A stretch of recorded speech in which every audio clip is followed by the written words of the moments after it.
Book 8, The 10,000 Kilometer Journey Chapter 13, Persuasion. Move, now. That old servant, Lambert, reacted quickly as well, immediately urging them to leave. Totally baffled and confused, Jen and Keen were tugged by Lambert and Linley away from this area. After all, given that people had just been killed on the streets, the city guard would soon arrive. Linley wasn't afraid of the guards, but dealing with guards while also escorting Jen was an extremely annoying task. Aside from Linley and his group, many others around them were running away and fleeing wildly as well. It was nightfall, and it should have been the most bustling time for this major road in Black Rock City, but in the blink of an eye, this part of the road became totally deserted. Nobody was within 100 meters of those two corpses. "Captain, what should we do?" Seated next to a window within a private room in a hotel, two men were staring down at the scene below. One of them had long red hair, with a face that looked as though it had been carved with a knife. But right now, he had a sinister look on his face as he listened to the nearby subordinate query him. "I didn't expect these two country bumpkin siblings to have such a powerful helper," the red-haired man said coldly. "Captain, that man even has a black panther. Panthers are all high-class magical beasts. For the likes of us to deal with such a powerful combatant will be difficult," a burly, broad-chested man beside the captain said in a quiet voice. The red-haired man was frustrated as well.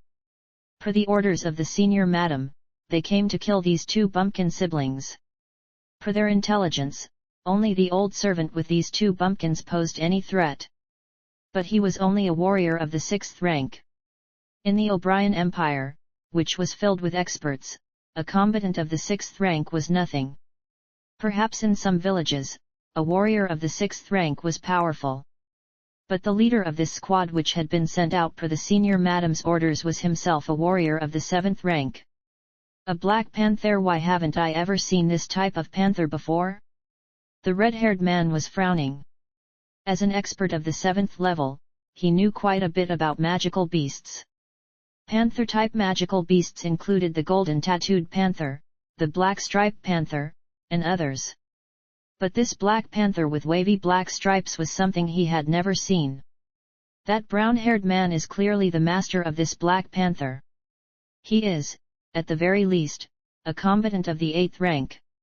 The red-haired man thought back to the scene of Linley suddenly snatching the arrows out of the air, and as he did, he shivered. Arrows moved at an extremely high speed. To be able to react and immediately move in front of Jen and Keen, and then snatch the two arrows out of the air was something even most warriors of the 8th rank couldn't do. "Captain?" the burly man next to him asked quietly. The red-haired man turned to look at him. In a cold voice, he said, "Humph. That brown-haired man is extremely powerful. For this mission, we can't fight them head-on. Arrange for some people to keep watch on them secretly. I refuse to believe that expert will neither eat nor sleep. He can't always be together with those two siblings. As soon as that brown-haired man and those two are separated, immediately have our men kill the two." The red-haired man issued his order. "Yes, Captain." The burly man nodded and immediately left the room. The red-haired man turned his head back, once more staring below through the window. Those two corpses still lay on the street with the arrows through their throats. The mounted city guards were just now rushing over. On the 2nd floor of an ordinary hotel in Blackstone City, Linley, Jen, Keen, and Lambert were seated in a private room. Even Bebe had a seat of his own. As for Haru, he was lying down on the ground, his eyes contentedly half shut. Right now, Jen and Keen's faces were both still rather pale. Just now, I was so scared." Keen's eyes were still filled with terror. Ever since he was young, Keen had lived in a countryside village. The most violent struggles he had ever seen were just some of the young men getting into serious fights with each other. How could he ever have experienced something like what he just saw?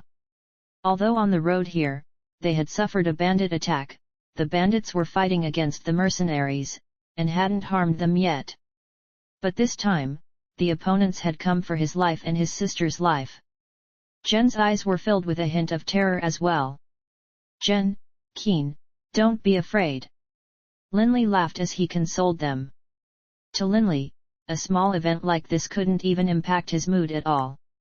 In the mountain range of magical beasts, he was constantly on guard for magical beasts laying in ambush for him.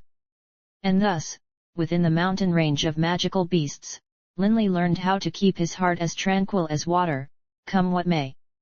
How could a small event like this disturb him? Young master, young Miss Lambert consoled as well. We're fine now. Don't worry. Fortunately, we had Lord Lay with us today. Otherwise, things would have been terrible. Young master, young miss, you absolutely must offer your thanks to Lord Lay. Only now did Jen and Keen recover from their panic. Big brother Lay, we really owe you our thanks this time. Keen said gratefully, and his eyes were glowing. Big brother Lay, just now, you waved your hand and snatched the 2 arrows out of the air, and then with another wave those 2 guys were dead. Keen was indeed a child. In his excitement, he had totally forgotten his fear. Jen looked gratefully at Linley as well. Thank you, Big brother Lay. Towards Linley, Jen felt gratitude from the bottom of her heart. That first time she had seen Linley, Jen had felt that he was a mysterious, powerful expert, an amazing person who commanded a mighty magical beast as well. In particular, when Linley had agreed to escort and protect them, he had only taken a single gold coin. Although Linley said that he would collect the other 9,999 when Keen became the city governor, Jen, being an 18-year-old adult, knew when someone was acting out of kindness. No need for thanks. I agreed to protect you. This is nothing more than what I'm supposed to do. Linley frowned. What's going on though? As soon as you entered Black Rock City, people tried to assassinate you? Who exactly have you offended? Keen was instantly baffled. Jen was confused as well. 2 haven't offended anyone. Then who has enmity with you 2? Linley continued to ask. Jen was quiet for a moment, then said, right, if we talk about enmity, perhaps the only one with enmity towards us is my aunt. Right at this moment, the old servant, Lambert, immediately interrupted their conversation. Laughing towards Linley, he said, we don't have any enemies. Their aunt just has some disagreements with them, that's all. Lord Lay, no need to worry about these annoying things. Let's all eat. Linley glanced at Lambert, then laughed and nodded. Fine, let's all eat. In truth, ever since Keen had told Linley about himself and his sister, Linley had a rough idea as to what was going on. This assassination attempt showed that clearly, it was because the main wife of the departed city governor didn't wish for Jen and Keen to assume the position of city governor. But Linley didn't say these things openly. That very night, the 2 siblings, Lambert and Linley, each retired to their own rooms. They had reserved a private, stand-alone villa. Darkness descended. Linley's room was totally dark.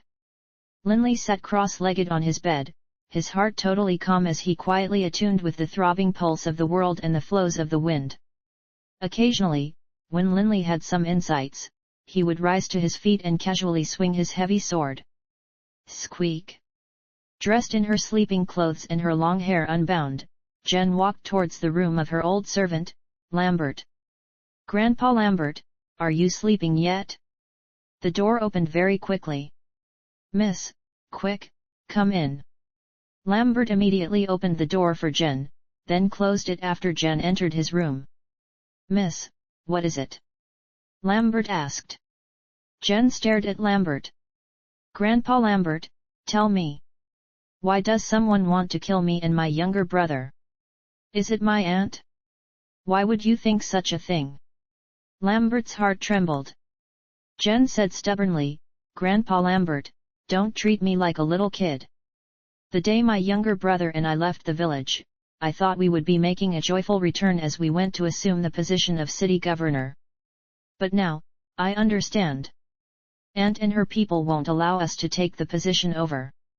The people who tried to kill us just now definitely were acting on her behalf. I can't think of anyone else. Lambert looked at Jen and let out a long sigh. Fine, miss. I admit, your suspicions are correct. Lambert said resignedly. Jen started. So it really is, Jen murmured. Jen looked at Lambert. Grandpa Lambert, why didn't you tell me and my younger brother from the start? Sigh. Lambert shook his head. What would be the point? Even on her death's bed, your mother couldn't let go of this grievance. She insisted on having you and your little brother go take over the governor's position. I know that given your temperament, you wouldn't go against your mother's dying wish. Right. I'll carry it out, even if it costs me my life. Jen nodded stubbornly. Since this is the case, it was better to let the two of you travel happily. In addition, I was trying to come up with ways to protect you two as well. If we hadn't encountered Lord Lay, I would have come up with other ideas here in Black Rock City, so as to allow you two to safely reach Sayre City. Lambert said honestly. Living in the village, Jen and Keen's lives weren't happy at all. The nobles of the village all lusted after Jen's beauty, while Keen was often bullied as well.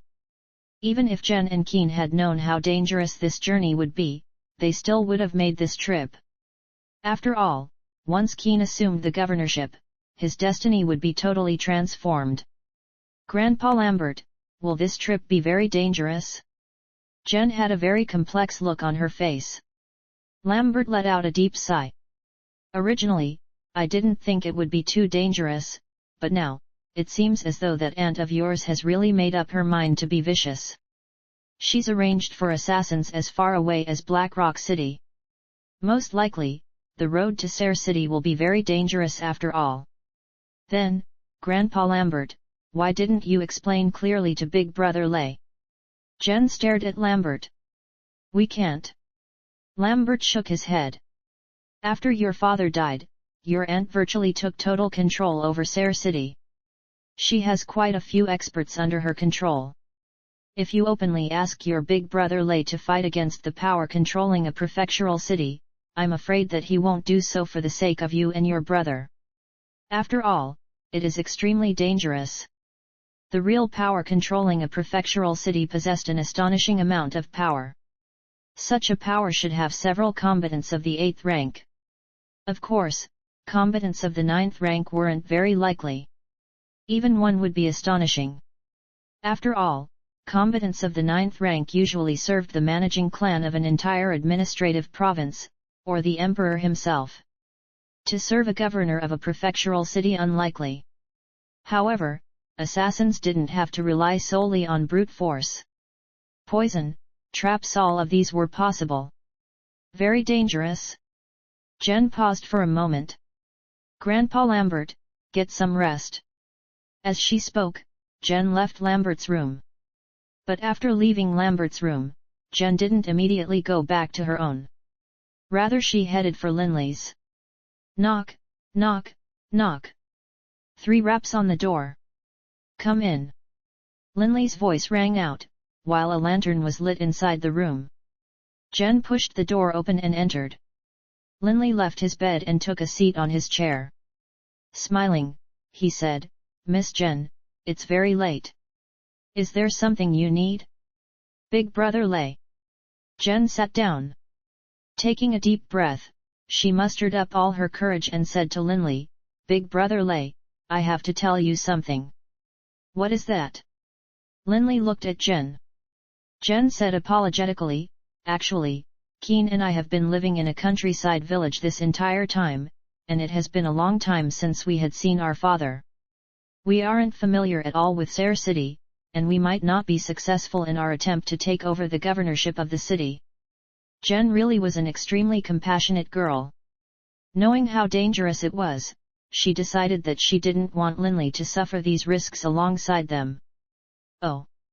Linley only said this in response. But in his heart, Linley sighed to himself. This Jen really was a pure, innocent girl. Seeing Linley's reaction, Jen thought that Linley didn't understand. She hurriedly explained, Big Brother Lay, originally, with regards to assuming the governorship, my thought was that either we would succeed, or we would fail and go home. But it looks like it won't be that simple. There are people out to kill us, and most likely, they were sent by our aunt. In the future, she'll probably use even more vicious means against us. If you stay by our side, it will be dangerous for you too. Book 8, The 10,000 Kilometer Journey Chapter 14, Repeated Assassination Attempts. Very dangerous? Linley began to laugh. How dangerous, exactly? Seeing Linley's reaction, Jen couldn't help but nod frantically. Extremely dangerous. My aunt is currently in control of Sayre City, and her authority is on par with that of a city governor right now. Jen said somewhat awkwardly, Big Brother Lay, I am so sorry. I didn't tell you these things earlier. There's no need for you to risk yourself for me. It isn't worth it. Haha. Linley laughed. Not worth it? I don't have anything else to do right now either. Escorting you along the way is just a matter of course. As far as the danger is concerned, I have a much better understanding than you of whether or not it will be dangerous. All right, Jen, go back and get some rest. Big Brother Lay. Jen stared at Linley, somewhat stunned. Go back. Linley said with a faint smile. Jen cast a grateful glance at Linley. Thank you, Big Brother Lay. But then, Jen looked solemnly at him. However, Big Brother Lay, I really don't want you to risk yourself for my sake. Go back to sleep. Linley intentionally hardened his face, barking at her. Oh. Like a scolded child, Jen nodded obediently, then turned and left via the door. Actually, in her heart, Jen was feeling quite happy right now. She was, after all, an 18-year-old child. When such a girl saw such an outstanding young man treat her so well, of course the girl would feel happy. Jen didn't truly want to separate from Linley. After walking outside the door, Jen suddenly turned her head. Jen smiled beautifully. Big Brother Lay, when you harden your face like that, you look really grim and scary. And then, like a playful child, Jen fled down and away from Linley's room. Watching her flee, Linley didn't know whether to laugh or to cry.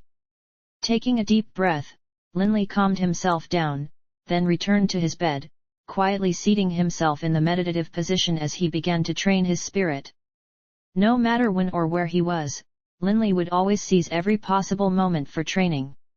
Linley would never forget about seeking vengeance for his parents. Could never forget about the death of Grandpa Doring. Could never forget that right now, he had a goal set for himself, destroying the entire Radiant Church, root and stem. There will come a day. Linley's resolve was extremely firm. Right now, he desired neither authority nor status. All he wanted was to be able to train in peace. In another stand-alone residence facing this hotel complex, there was a room where a lamp had been lit the entire night. The grim red-haired man sat alone in that room, 6 others surrounding him. If we succeed with this initiative, everyone will benefit. But if we fail, you all know how cruel Madam Wade can be. The red-haired man said calmly. The 6 men's hearts were all filled with fear. Madam Wade was heartless and vicious. When Count Wade had been alive, virtually everyone in Sayre City knew that although Count Wade was the city governor in name, in reality, the true governor was Madam Wade. Even Madam Wade's son always felt frightened and cold when facing her. Unfortunately, her son was dead now. Per the rules, the successor to Count Wade as city governor should be his son. But how could Madam Wade so easily allow those 2 countryside-dwelling siblings to take the position? Captain, don't worry. We definitely won't fail this time. Although that expert is very powerful, he can't always be protecting them. One of the 6 men said with force and determination. The others all nodded as well. Fine. I've already arranged for this hotel's owner to be bribed. On the 3rd floor of the hotel, there are 2 rooms which are facing the siblings' residence. When the time comes, the 4 of you shall take up those 2 rooms. The other two will come with me. Remember, we will make our move as soon as we see the opportunity to, but our primary target is the boy. The red-haired man reminded. After all, right now, Keen was the first in line for succession. Jen was a girl. It would be much harder for her to become the city governor. When the boy comes out, we move. After killing him, if we have the chance, we can kill the girl as well. The red-haired man said coldly. All right. Let's go wait. Perhaps the boy will need to make a trip to the bathroom at night. That will allow us to complete our mission easily. Yes, Captain. Per the red-haired man's orders, 4 of the 6 men immediately left the residence, heading directly for the hotel and for the 2 rooms on the 3rd floor that had been prepared. A curved moon was hanging in the sky tonight, and moonlight cast a gentle glow upon the world. The archers that the red-haired man had brought on this trip were the elite archers of Sair City. They should have been able to easily shoot a weak, unprepared boy from the distance of 50 or 60 meters. Captain, what should we do? The other 2 men asked, standing by the red-haired man's side. The red-haired man said calmly, your mission is if those 4 do not have a chance to kill the boy, dress up as hotel attendants and deliver breakfast to them. When you near the boy, immediately kill him with 1 hit. Captain. The 2 immediately became frantic. Order them to dress as attendants to go assassinate the boy?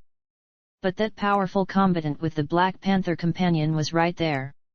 Even if they succeeded, would they be able to survive? Humph. The red-haired man looked coldly at them. The 2 of you have no options. When the 8 of you came with me, your families were all taken into custody by Madam Wade. Once your mission fails, not only will you be doomed, your families are finished as well.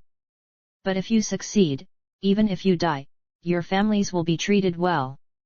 Both men's faces turned white. The 2 of you should know what type of person Madam Wade is, and what type of person I am. The red-haired man said mercilessly.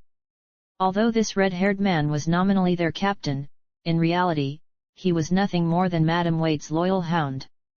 He was merciless when killing people. But of course, if the other 4 succeed, then there'll be no need for the 2 of you to risk your lives. The red-haired man said calmly, right now, you 2 should pray. Pray that the war god blesses you. Both of them were silent. They were so-called elite soldiers from the army. But how could small figures like them possibly struggle against Madam Wade? And what's more, the red-haired man was keeping his eyes on them. Right now, there were 4 archers based in the 3rd floor of the hotel. All of them were lying in ambush in their separate rooms. In each room, one was resting, while another was on watch. They had to stay in top condition, and once Keen stepped out, they would immediately awaken the other person. The night slowly passed on. This night, Keen didn't take a single step out of his room. The sky began to brighten, and the fresh morning air freshened the minds of the 4 archers considerably. Squeak! The door opened. He's coming out. The archers on watch in each room reminded their partners. The 4 archers in the 2 rooms all felt their heart rates speed up. All of them secretly looked out the window in the direction of Jen and Keen's residence. It's the girl. Don't be impatient. Wait. The archers were waiting quietly. Pushing the door open, Jen's face was wreathed in smiles. After knowing that Linley wouldn't leave and would continue to protect them, although she knew the path ahead was still perilous, Jen still felt very happy. Ah! What nice, fresh air. Jen closed her eyes, taking a deep breath of the fresh morning air. And then, Jen began to walk in the direction of her younger brother's room. In a clear voice, she called out, Keen, time to get out of bed. Don't be lazy, bed. As she spoke, Jen knocked on the door. Hearing Jen's voice, Linley opened his eyes, ending his training. As for Haru, Linley's black cloud panther who was sleeping at the foot of Linley's bed, he didn't even bother to open his eyes. Still wearing his sleepwear, Keen opened his door. Rubbing his eyes sleepily, he muttered, Sis, why are we getting up so early? I haven't woken up yet. It's been a long time since I've had a good sleep. Right at this moment, the eyes of the archers in the third floor of the hotel lit up. Target acquired. The 4 archers simultaneously knocked their bows, preparing to fire. Young miss, young master. You two have gotten up quite early. The old servant, Lambert, pushed his door open as well. Good morning, Grandpa Lambert. Jen said warmly. Keen just pouted, still rubbing at his eyes. Grandpa Lambert, it isn't that I got up early, it's that big sis woke me up. Right at this moment. Fire. From one of the rooms in the third floor, an archer let out the order in a quiet voice. Simultaneously, 2 of the archers rose to their feet, their bows appearing in view of the window. Swish! Swish! 2 sharp arrows shot out simultaneously. At the same time, the 2 archers from the other room shot their arrows as well. Swish! Swish! 2 arrows in front, 2 arrows behind. In the blink of an eye, they ripped through the air, arriving directly in front of Jen. 2 of these arrows were aimed at her, while the other 2 were aimed at Keen. At this moment Linley was still in his room. The old servant, Lambert, was over 10 meters away from the 2 siblings. Given his speed, there was no way he would be able to block in time. Young miss! Lambert could only cry in alarm. Jen and Keen both felt the danger coming and turned their heads to look.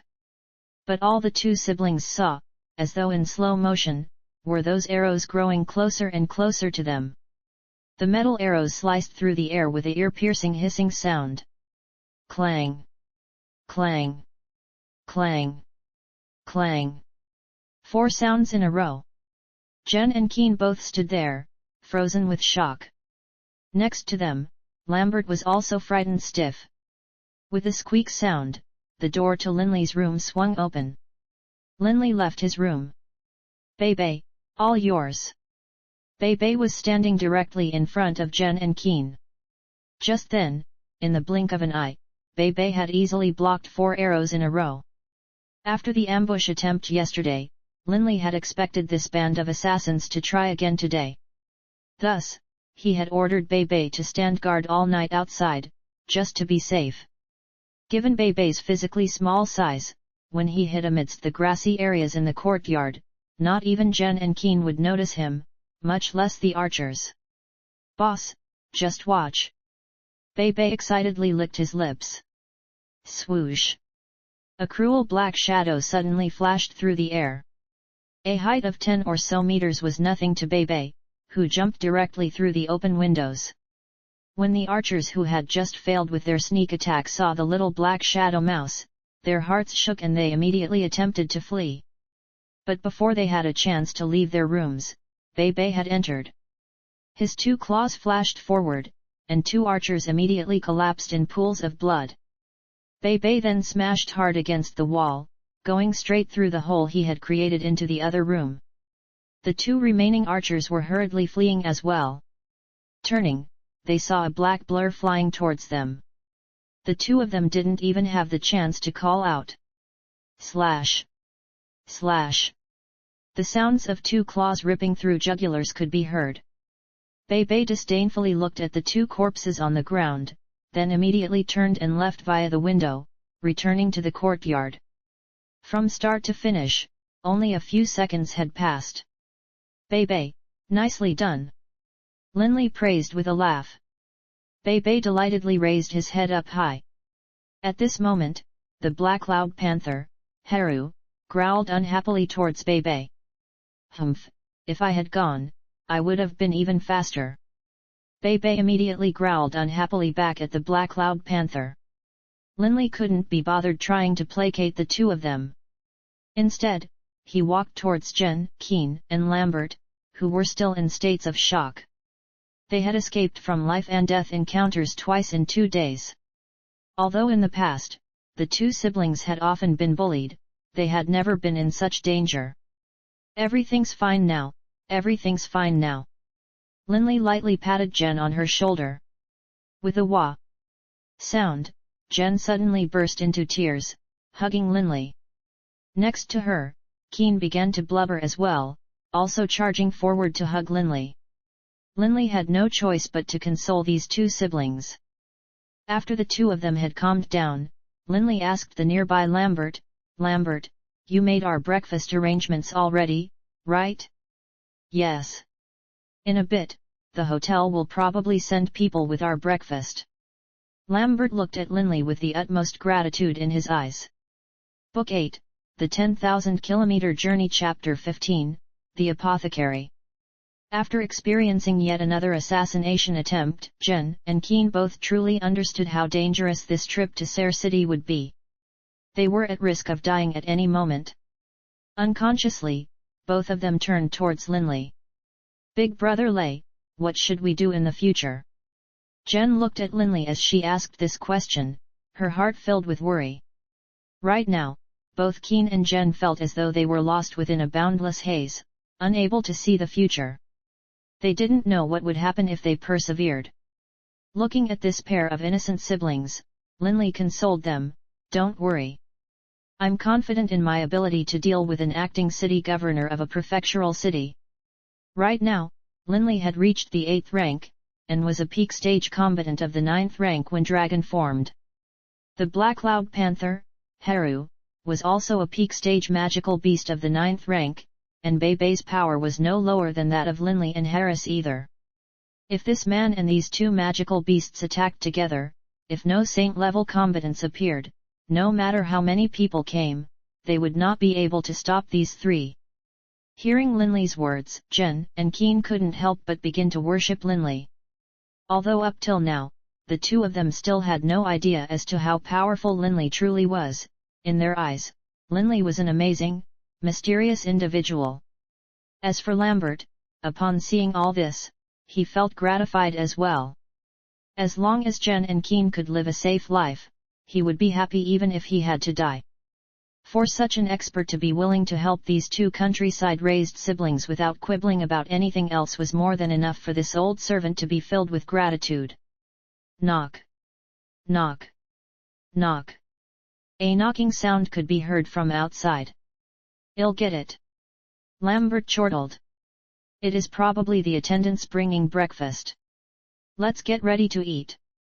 Linley chuckled as he led Jen and Keen to the living room. Lambert opened the gate to their residence, and two attendants pushing two food-laden trolleys entered. "Deliver these to the living room," Lambert chortled as he instructed them. "Yes, sir." The two attendants were extremely meek as they each pushed their trolleys inside. But as they moved in, they glanced at each other, a hint of determination in their eyes. In this assassination attempt, regardless of whether or not they would succeed, they definitely would die. They knew that Linley, that powerful expert, was still present. Either Linley or his Black Panther could easily kill them. Within the living room, Linley was seated at the head of the table. Jen and Keen were seated at the sides. The two attendants smiled meekly as they pushed the carts into the room. "Sir, miss, where should we place this whole roast sheep?" The attendant opened one of the lids. "Place them over there." Linley gestured at the stone floor nearby the table. The Black Cloud Panther, Haru, was resting next to that table. Smelling the roasted meat, he raised his head. For Haru, an entire roast sheep was nothing more than a light breakfast. "Yes, sir." The attendant very obediently placed that huge lamb-covered tray onto the floor. Bebe immediately ran over as well. With a swipe of his sharp paws, he ripped off one of the roasted lamb's legs. Haru stared at Bebe, and then he too went over and began to bite off large chunks of the roasted sheep. "Sir, please enjoy." The attendant placed a tray in front of Linley, and then put another tray in front of Jen. At the same moment, the other attendant was placing a tray in front of Keen.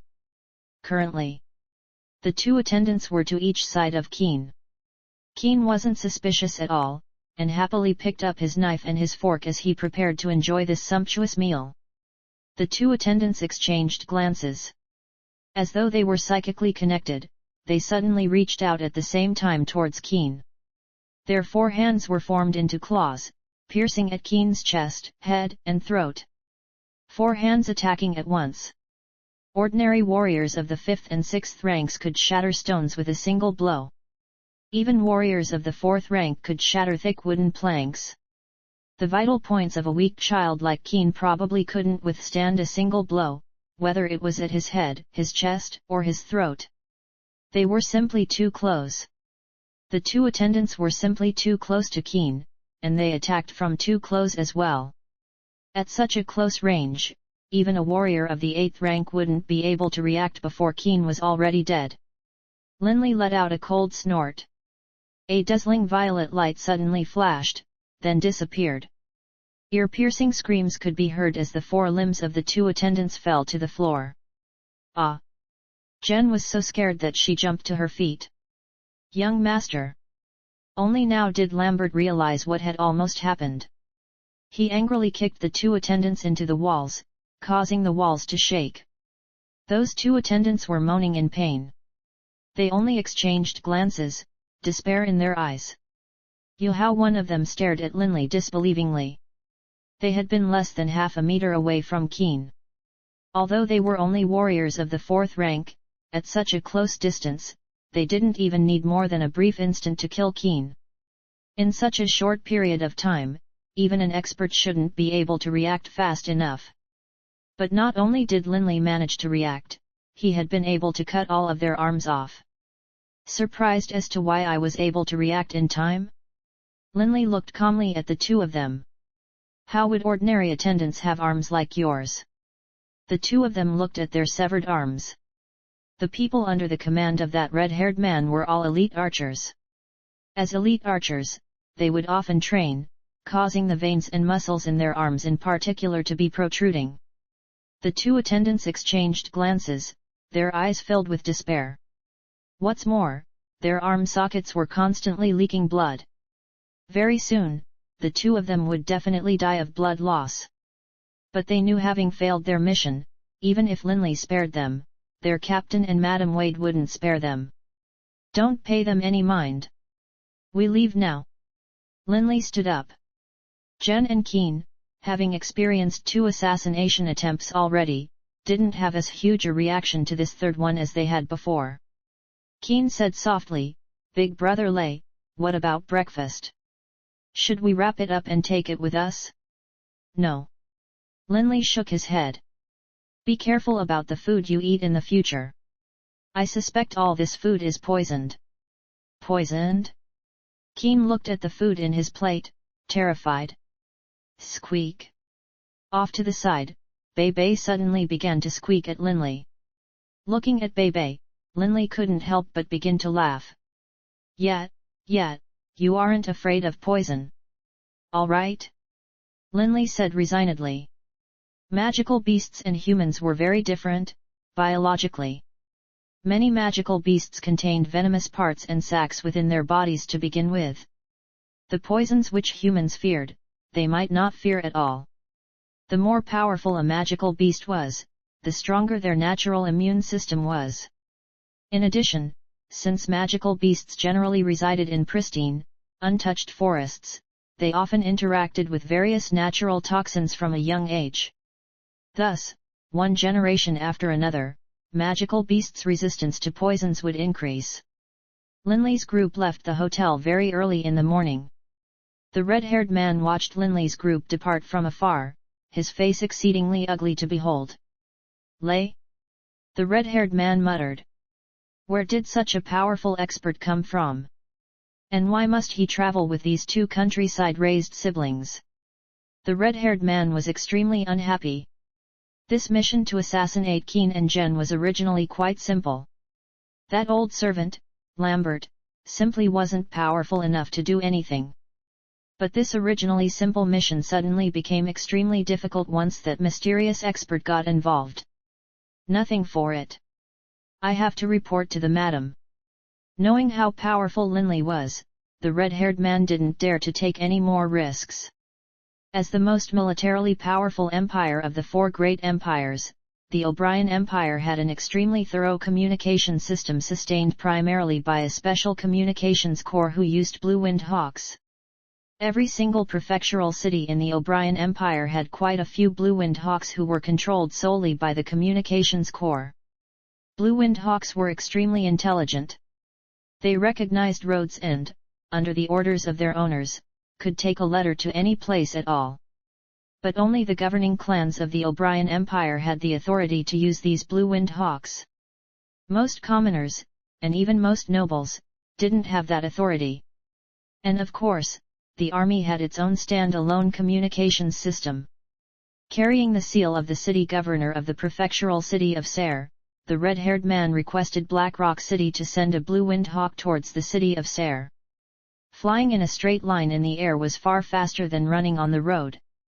Not long after Linley's group had left Black Rock City, the blue-winged hawk arrived at Serre, the prefectural city of Serre. This was a fairly large city. In the Northwest Administrative Province, it was one of the top 10 cities. At this moment, within the castle that was reserved for the city governor, the mood was very dark and very sinister. The master of this castle was Madame Wade. An infamously cold, grim, arrogant person. Sis, sis. Two middle-aged men came running into the rear flower garden. At this moment, Madame Wade was enjoying the radiant sun while being tended to by two serving women. "What's wrong, my two dear brothers?" Madame Wade lifted her head up as she looked at the two men. "Sis, this is the mail that just came by courier. This mission was a failure." The slightly chubbier of the two men said. "Failed? How could Kurtakid be so useless?" Madame Wade took over the letter. Reading it, she began to scowl, confused. A mysterious expert who has a black panther as a magical beast companion? Per what the red-haired man, Kurta, was saying, that Black Panther was at least a magical beast of the 8th rank, and that mysterious expert was at least a combatant of the 8th rank, and perhaps even the 9th. Madame Wade suddenly felt that the letter was extremely heavy. "Sis, what should we do?" Madame Wade's eldest brother, that chubby man, asked. Madame Wade's second brother also looked at her hopefully. Madame Wade frowned as she considered the issue. "My two brothers, please request the services of Apothecary Holmer Huermo," Madame Wade said calmly. "Holmer? That old freak?" Her second brother immediately cried out in surprise. Madame Wade said coldly, "According to Curdy's investigations, this mysterious lay fellow is at least a combatant of the 8th rank, perhaps even of the 9th. I don't have the ability to kill a combatant of the 9th rank face to face. It's best to have Apothecary Holmer take care of this affair. After all, Apothecary Holmer has killed a combatant of the 9th rank before." But Holmer, Madame Wade's eldest brother, hesitated as well. "Humph. If the two of you keep on acting like this, you'll never accomplish anything. Even if I kill Keen, if you two act like this, do you think you will be fit to be city governors?" Madame Wade snorted coldly. "Fine, sis. Well, go speak to Apothecary Holmer right now." Madame Wade's two older brothers submitted to her. Apothecary Holmer was a title which Holmer had given himself. Others viewed Holmer as a murderer, but Holmer viewed himself as an apothecary. And indeed, Holmer's abilities in preserving life were quite high. Holmer was almost 300 years old now. For a warrior of the 6th rank to live for nearly 300 years was nearly impossible, but Holmer had done so. What's more, Holmer looked as though he was in quite good shape. This was because Holmer often used various bizarre concoctions, allowing his 300-year-old body to be as strong and healthy as a young man's. "Hey! Madame Wade is quite generous. This business transact I only accept, I accept." Holmer stroked his graying beard, laughing delightedly. In front of Holmer, Madame Wade's two brothers were still rather nervous. "Apothecary Holmer, it would be best if you act quickly," Madame Wade's eldest brother urged. "Our people will deliver you to your target." "Haha, first give me a down payment. I'll head out right away afterwards." Holmer laughed loudly. Down payment? The two brothers looked at each other. In the prefectural city of Serre, the two of them had never been treated like this before. But after learning a bit about Holmer, the two brothers didn't dare to irritate this elderly, self-proclaimed apothecary. Once this old man got angry, no one knew how many people might die as a result. Book 8, The 10,000 Kilometer Journey Chapter 16, The Yulon River. The greatest river within the Yulon continent was, without a doubt, the Yulon River. The Yulon River's main stream flowed through the O'Brien Empire, the Yulon Empire, the Rhine Empire, and the Rohalt Empire. Its countless tributaries were densely spread across each of the four empires. It would be fair to say that the Yulon River nourished and gave life to over half of humanity. What a wide river! Seated on the deck of a multi-level ship, Linley stared with awe at the vast, turgid waters of the Yulon River. This ship had been employed by Linley for his usage alone.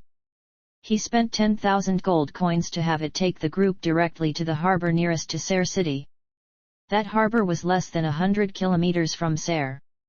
As Linley had explained it, if they continued on their originally planned route, who knows how many more assassination attempts they would have to endure. It was better for them to directly commission a boat to take them southwards through the Yulon River. This boat had been commissioned by Linley on the spot. Linley didn't believe that the people who worked on this ship all belonged to Madame Wade's forces. Madame Wade's influence did not, after all, hold much sway near Black Rock City. Big Brother lay. Jen came out of the ship's cabin. In the middle of this river, the wind was very strong. It blew against Jen's long hair and long dress. Smiling, Jen looked at Linley. Walking next to him, she sat down as well. Big Brother lay, to think that originally, I had wanted to employ you for 10,000 gold coins. Jen said these words with quite some embarrassment.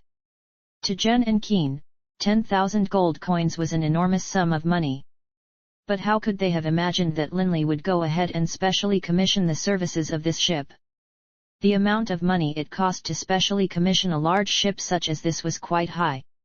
Although the distance between Serre and Black Rock was not that far, the cost was 10,000 gold coins. And what's more, this was an extremely discounted price that they had given Linley as a show of respect to him, a powerful combatant who had a Black Panther for a companion. So far, Linley had taken only a single gold coin out of the 10,000 gold coins he had been promised as his hiring fee. But by now, Linley himself had already spent 10,000 gold coins. It wasn't strange for Jen to be embarrassed. Jen and her brother had wanted to pay for the boat themselves, but of course, they currently had no money. Jen, don't you think that the scenery here is quite beautiful? Linley walked to the end of the deck, which was surrounded by protective steel chains. Linley rested his hands against the steel chains, looking at the surroundings. The rolling waves of the Yulon River could be seen for kilometers about. At its widest, the Yulon River was several kilometers wide. At its narrowest, it was still hundreds of meters wide. This was the mother river for the entire Yulon continent. Who knows how many people it had given life to? The recorded history of the Yulon continent had stretched back for hundreds of thousands of years. This Yulon River must have existed for hundreds of thousands of years as well. Gazing at the turgid river waters, Linley couldn't help but imagine what it would have been like, hundreds of thousands of years ago. As he lost himself within this massive, boundless river, Linley felt his heart become unbounded as well. The people and kingdoms from hundreds of thousands of years back have turned to dust long ago.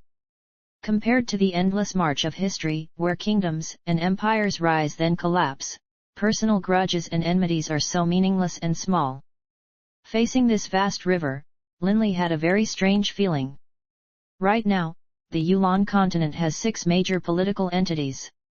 The 4 great empires, the Holy Union, and the Dark Alliance. Linley's heart was extremely calm. Ever since he was young, Linley's goals had been to realize his father's dreams, and to stand at the highest levels of training and power. But after his father died, Linley's heart had fallen into a dark abyss. He had embarked on a road to revenge, a road of slaughter, and on this road, Linley had lost his grandpa Doring. The 3 years of training he had spent in the mountain range of magical beasts and his communing with nature had allowed nature to cleanse his soul. His heart was now as calm as still water, and he had transformed, like a butterfly emerging from the cocoon. Only by reaching the pinnacle of power can one realize one's dreams. Despite being such an enormous organization, when the Holy Union came face to face with that Dylan, didn't they choose to retreat? Linley had total confidence in himself. There will come a day when I, too, will reach those heights. Staring at the raging waves, Linley felt nothing but great ambitions, as boundless as the river. The captain of this ship had an extremely easy life. Although the rapids of the Yulon River were rather fast, it was still far safer than the sea. The captain even had time to casually chat with his sailors. "Hey, did you guys see that black panther?" the captain said delightedly. "That's a magical beast. You just wait and see. My own son will tame a magical beast of his own soon." "Captain, that's a panther-type magical beast. Do you think your son could tame one of those?" The nearby sailors began to laugh. There wasn't too much of a social stratification between a captain and his sailors. Both were men who made their livings on the sea. The captain sighed emotionally. "High-class magical beasts. I really admire those people who can tame one. I remember how last year, when we went to the imperial capital, I saw the War Gods College accept new honorary disciples. Wow! You have no idea how many experts were there. Some were mounted on enormous magical beasts, while others were seated on flying magical beasts. So many experts all rushed there, struggling to be the one to qualify for that soul slot. Those battles and those movements between the experts, all I saw were blurs. They were too fast, too fast." The sailors all began to make wild boasts about the experts they had seen before. In the O'Brien Empire, every single child wanted to become a powerful combatant, with being recruited by the War Gods College being their ultimate goal. Linley was seated meditatively on the wooden deck, allowing the wind to blow against him. His adamantine heavy sword was on his legs. His eyes closed, Linley was quietly attuning with the boundless vastness of the Yulon River's waters. The power to impose is the power of the heavens, the power of the earth, the power of the boundless oceans. Linley's spirit had totally become one with the wind. He almost felt as though he could sense the vast riverbed of the Yulon River as well as the boundless land surrounding it. Naturally, he could also sense that rushing river as well. The ship continued to sail forward. They did stop occasionally in their journey so as to allow everyone to have some food, but Linley remained in the meditative posture on the deck, not eating at all. In the blink of an eye, 6 days had passed. "Sis, is Big Brole gonna be okay? He hasn't eaten or drank anything." Keen pointed at Linley, who was still in the meditative posture, as he worriedly asked Jen. Jen was somewhat worried as well, but she shook her head helplessly. "I don't know either. That Bebe won't let us get near him though." "Don't worry." The captain of the ship walked over, chuckling.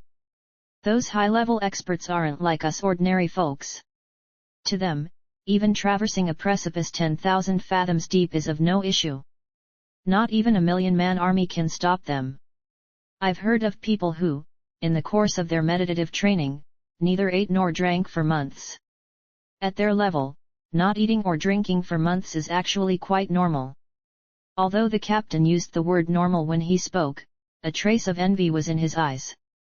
Hearing the ship captain's words, Jen and Keen began to feel even more astonished. "Can it be?"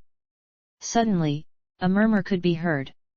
Jen, Keen, and the captain all turned their heads towards Linley, and when they did, they were shocked. Holding the adamantine heavy sword in his hands, Linley jumped directly into the river. "Big Brother lay!" Jen shouted in alarm. The three of them immediately ran over to the deck. Running to those locked steel chains, they stared down.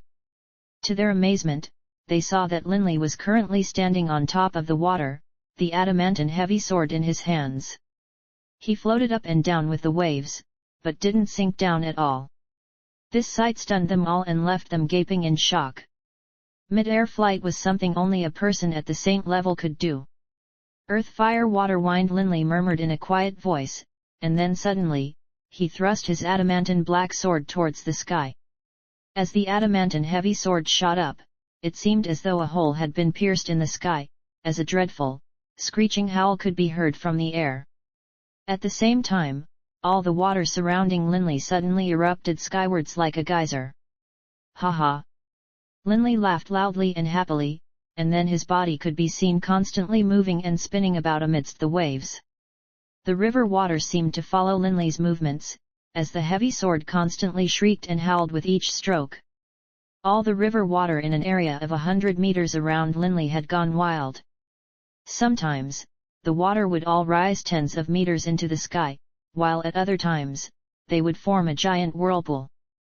Other times, the water would shoot out like sharp arrows in every direction, while at other times, it would just circle around Linley. Clang! A crisp, clear sound rang out from the heavy sword entering its sheath. Those wild waters suddenly calmed down. In the blink of an eye, the Yulon River once more returned to its ordinary state, with just a few lingering effects. Striding on the waves, Linley didn't sink down at all. But this time, Linley wasn't using his wind-style magic to counteract the effects of the weight of the adamantine heavy sword. Rather, he was using his new insights on how to impose. This imposing force was the force of the heavens. It is also the force of the enormous earth and the boundless seas.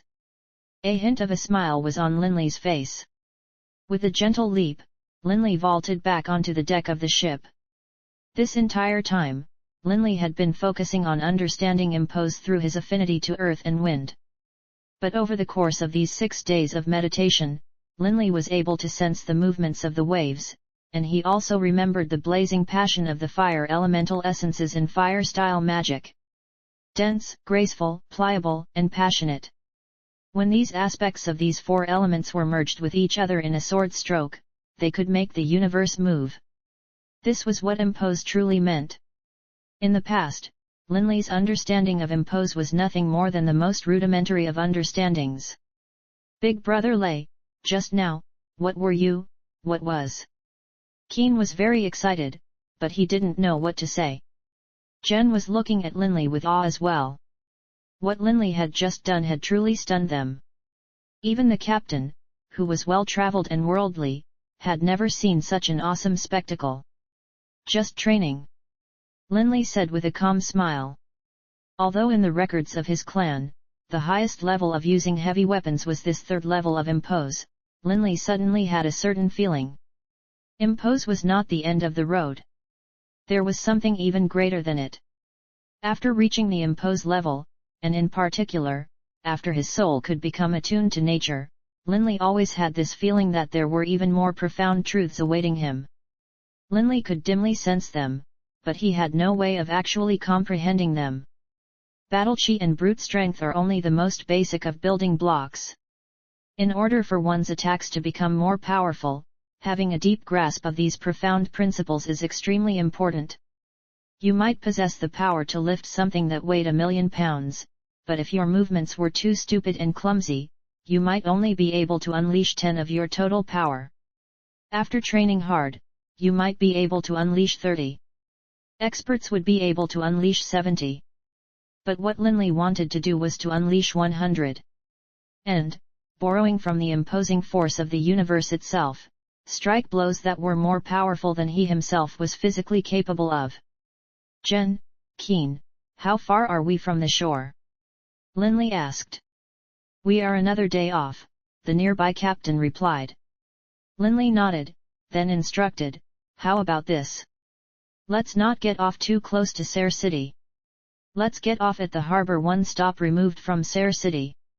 Yes, Lord Lay. Although the ship captain didn't understand the reason, he still agreed. Linley's choice to travel by river had thrown all of Madame Wade's forces into a state of confusion.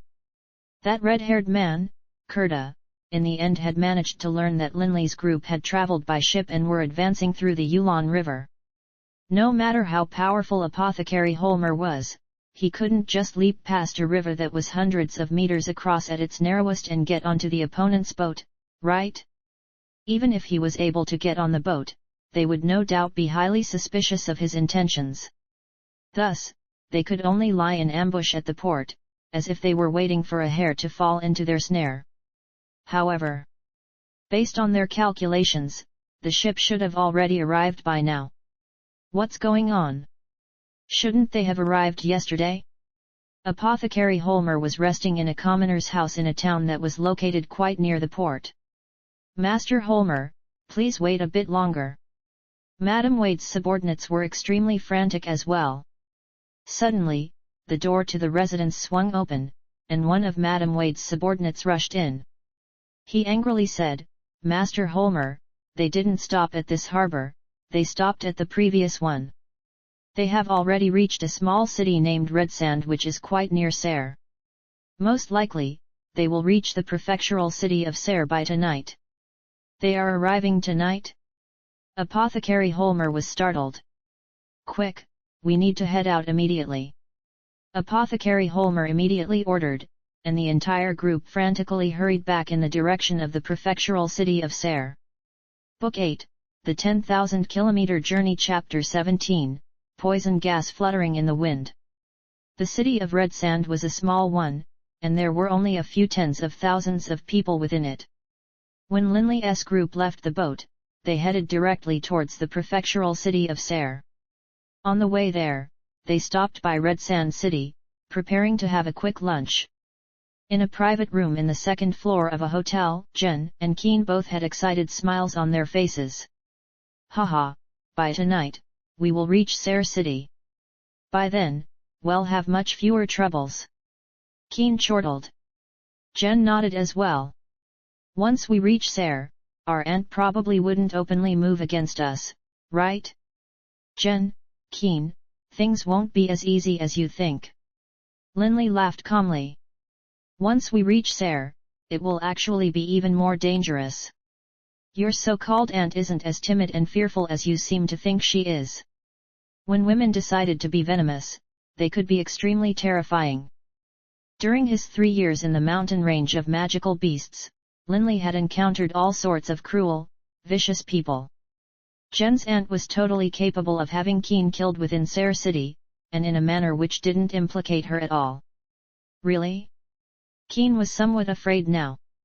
After all, he was a 14-year-old boy. Linley laughed. "But don't worry too much. There's no need for us to rush to Serre City this afternoon. Let's have a good rest in Redsand City first. Tomorrow morning, we will head out." "Tomorrow morning?" Jen and Keen both looked at Linley.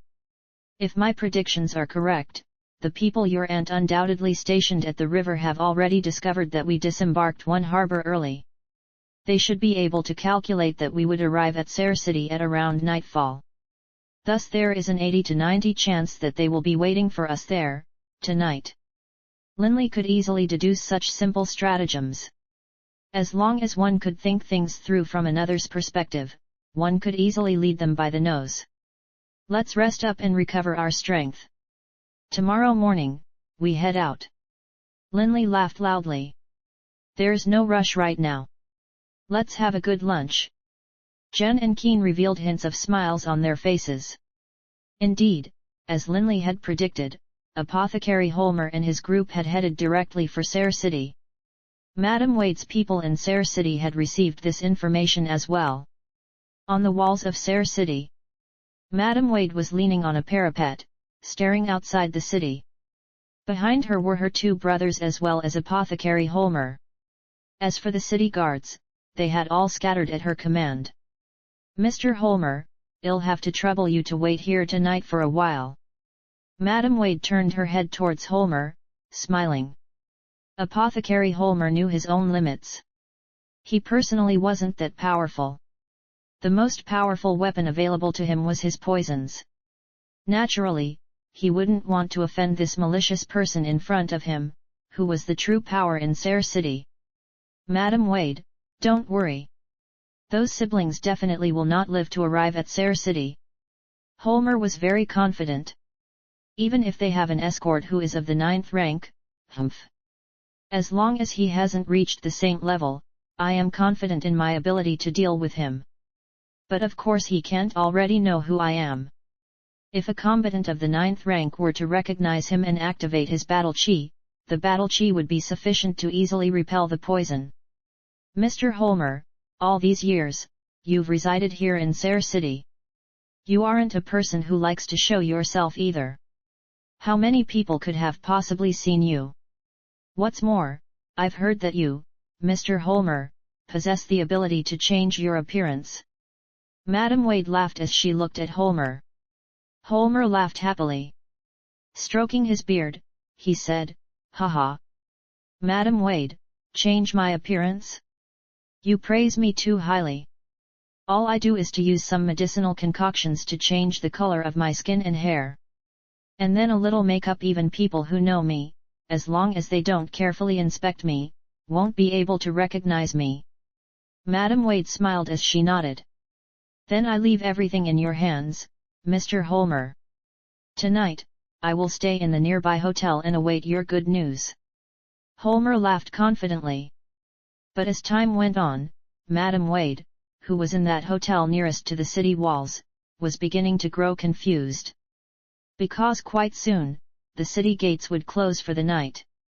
The rule of Sayre City was that at 10 o'clock sharp, the gates would be shut. But Jen and Keen's group still had yet to arrive. Based on Madam Wade's information, Jen's group had arrived at Red Sand City by lunchtime. Even if they traveled slowly, they should have reached here by now. 10 o'clock arrived. Those enormous city gates began to slowly close as a large number of guards pushed at them. Apothecary Holmer, who had meticulously prepared for this battle, descended from the walls with a belly full of anger. Madam Wade also walked out of the hotel. "Madam Wade, what is this?" Holmer was truly upset now. After receiving the news, he had run all the way back from the harbor to the city. The bumpy, long ride was quite miserable for this 300-year-old Holmer. And then, he had stood up there on the walls for half the night, with the icy wind blowing at him the entire time. And now, the city gates were shutting. But no one came. Who knows what is going on with that group of people? I'm afraid they might have taken a rest at Red Sand City. "Mr. Holmer, why don't you rest here at the hotel tonight? Let's see what tomorrow brings." Madam Wade was not in a good mood either. "That's the only option we have right now." Holmer was extremely disgruntled. The next dawn, just as the city gates opened, Holmer began to quietly wait for them to arrive. By 9 o'clock in the morning, Holmer was truly furious. Holmer rushed down from the city walls and charged directly into the second floor of the hotel. "Madam Wade. If they aren't coming to us, I'll go to them," Holmer said directly. "Give me some men, at least one of whom recognizes those two siblings." Madam Wade approved of this idea. "All right. Then I'll have to trouble you, Mr. Holmer, to make this trip. This time, I really have to give these people a taste of my power," Holmer said quietly, his eyes filled with a murderous look. After purchasing a carriage in Red Sand City, Jen and Keen entered the carriage, with the old servant, Lambert, being the driver. As for Linley, he rode on the back of his black loud panther, Haru.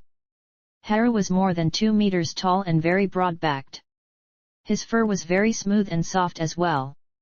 Riding on the black loud panther, Linley couldn't feel any bumps in the road as well. The ride was far more comfortable than that of a horse or a carriage. What's more, the black loud panther ran up mountains as easily as it ran on prairies. "Big brother Lay. What time is it now?" Keen poked his head out of the carriage and asked Linley. Linley glanced at him. "Don't be impatient. It's only 10 o'clock.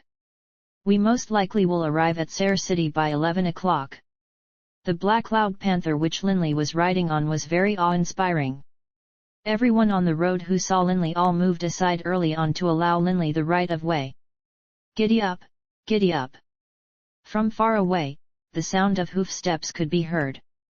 Soon, 3 mounted knights could be seen in the distance, but as soon as they saw Linley, all 3 were terrified and came to a halt. "What a massive panther!" one of the knights sighed, staring at the black panther Linley was riding. "Stop staring. Let's move," the other knight said.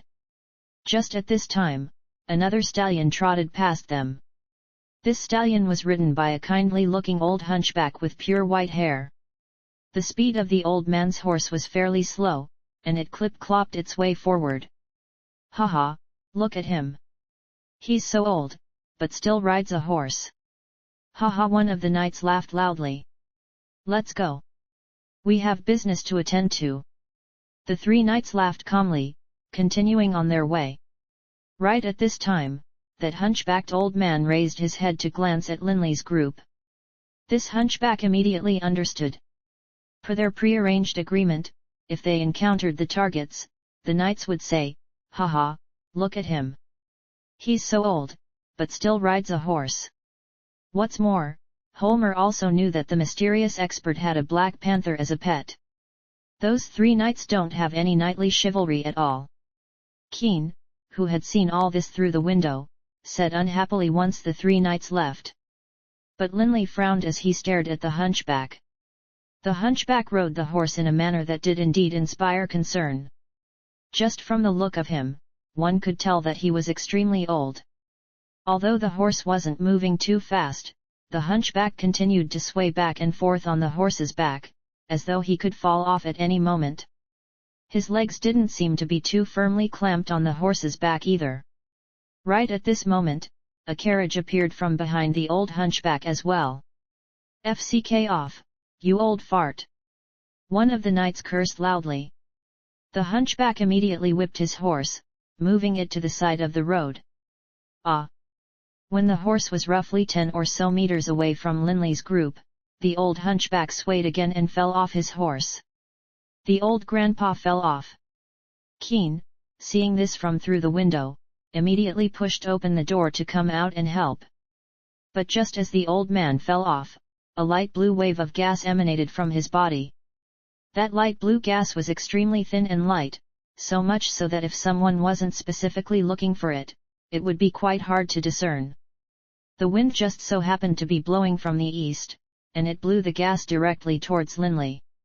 But of course, the first people to be impacted by the poison gas was the people in the carriage which had just passed by. Crumple.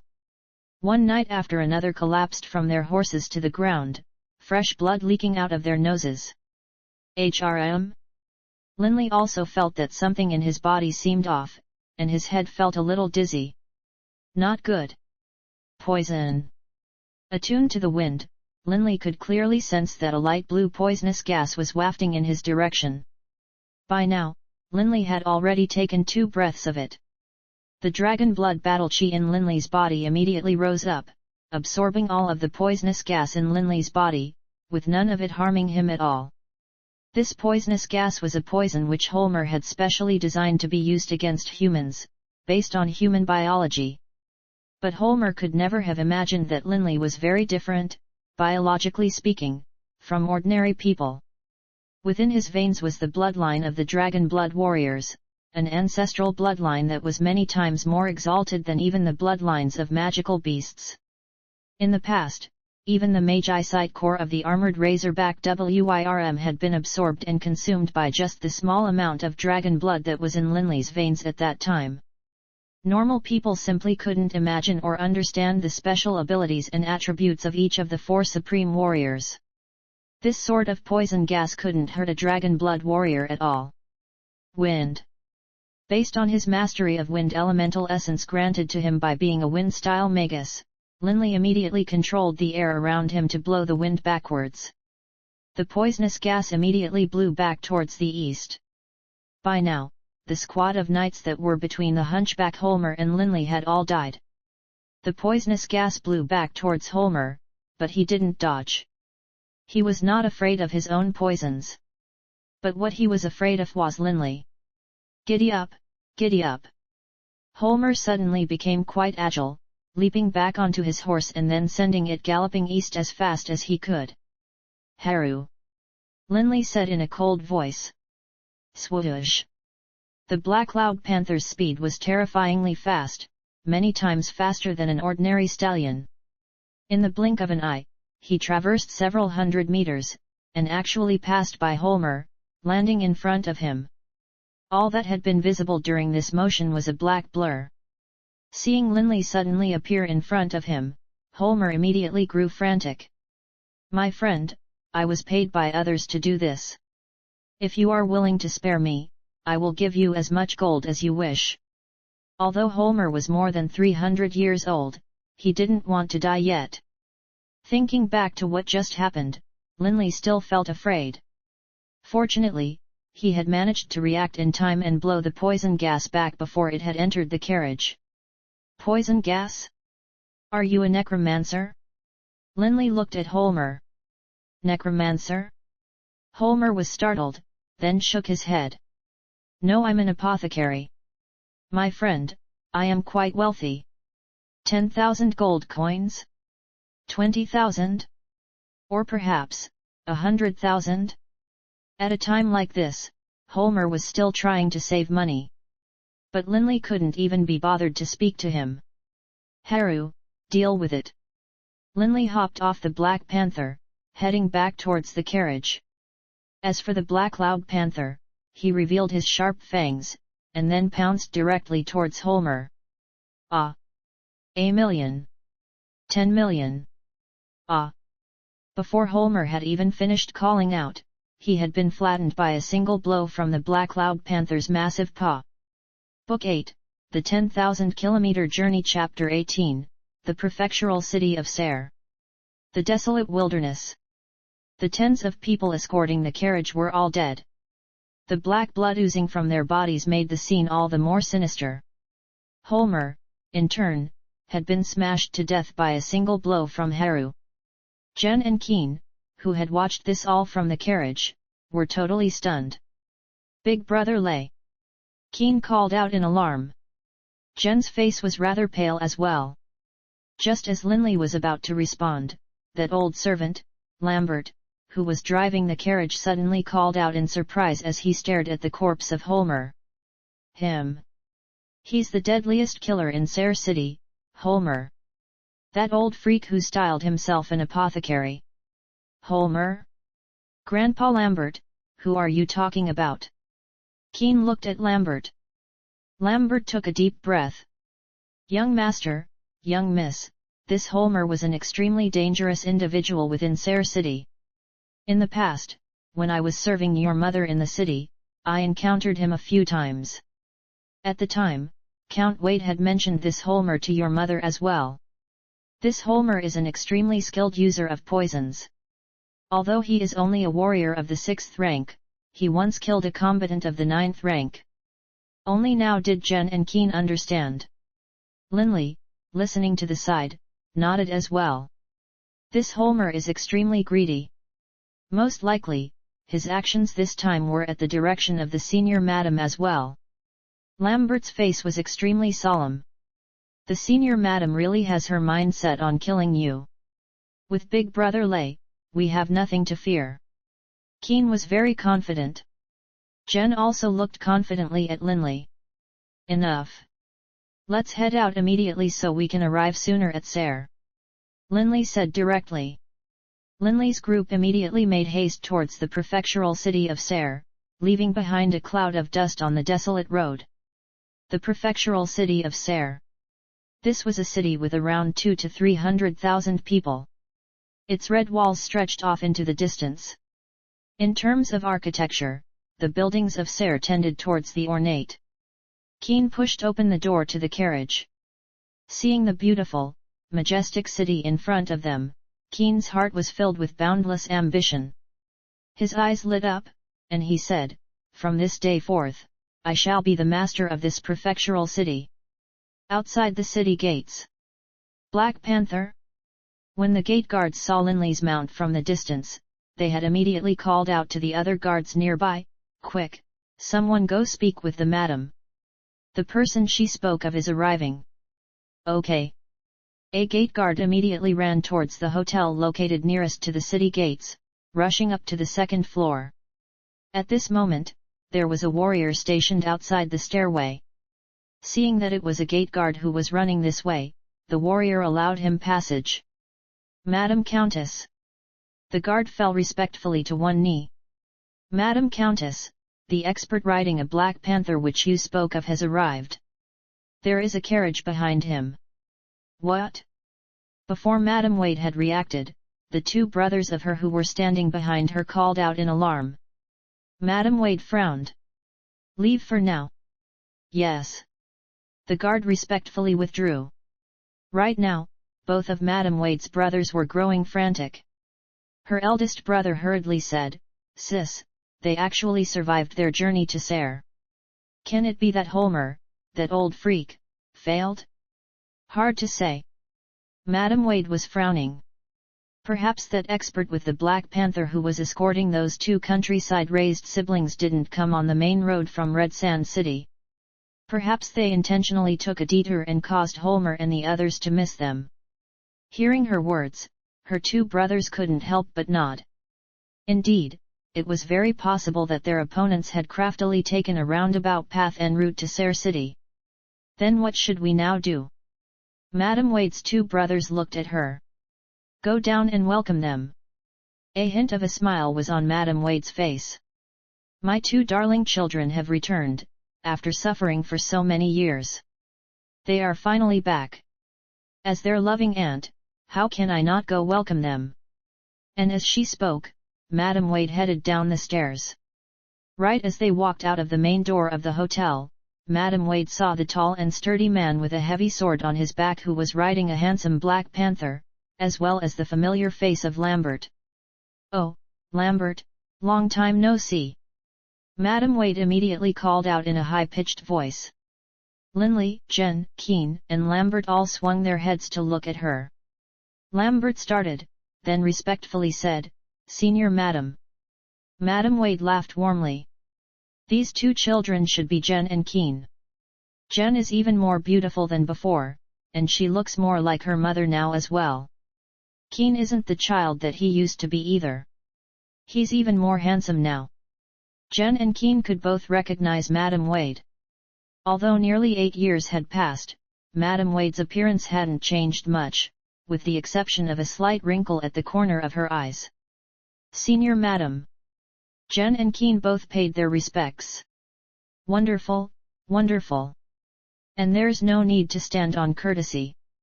Madam Wade chortled, then looked at Linley. "And this is?" "This is Big Brother Lay." Keen hurriedly answered. "Lay?"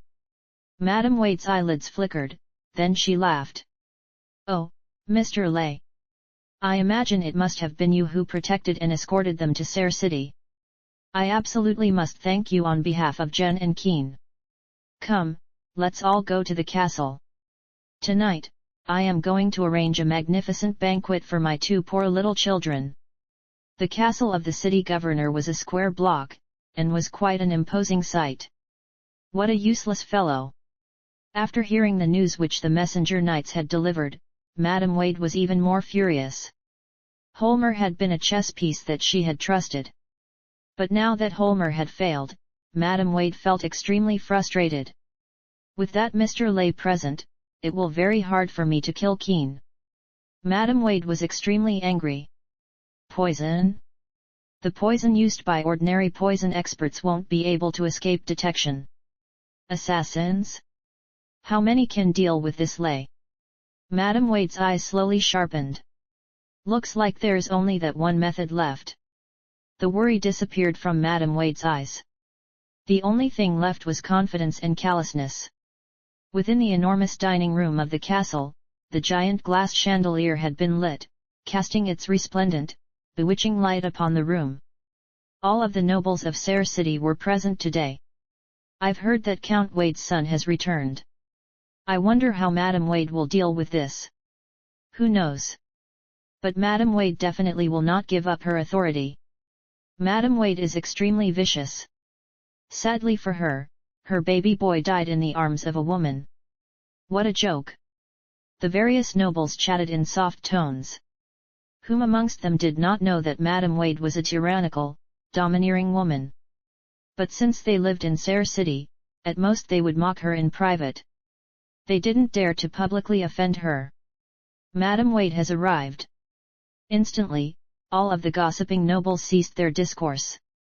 They all turned to look towards Madam Wade, who had just descended from the stairway.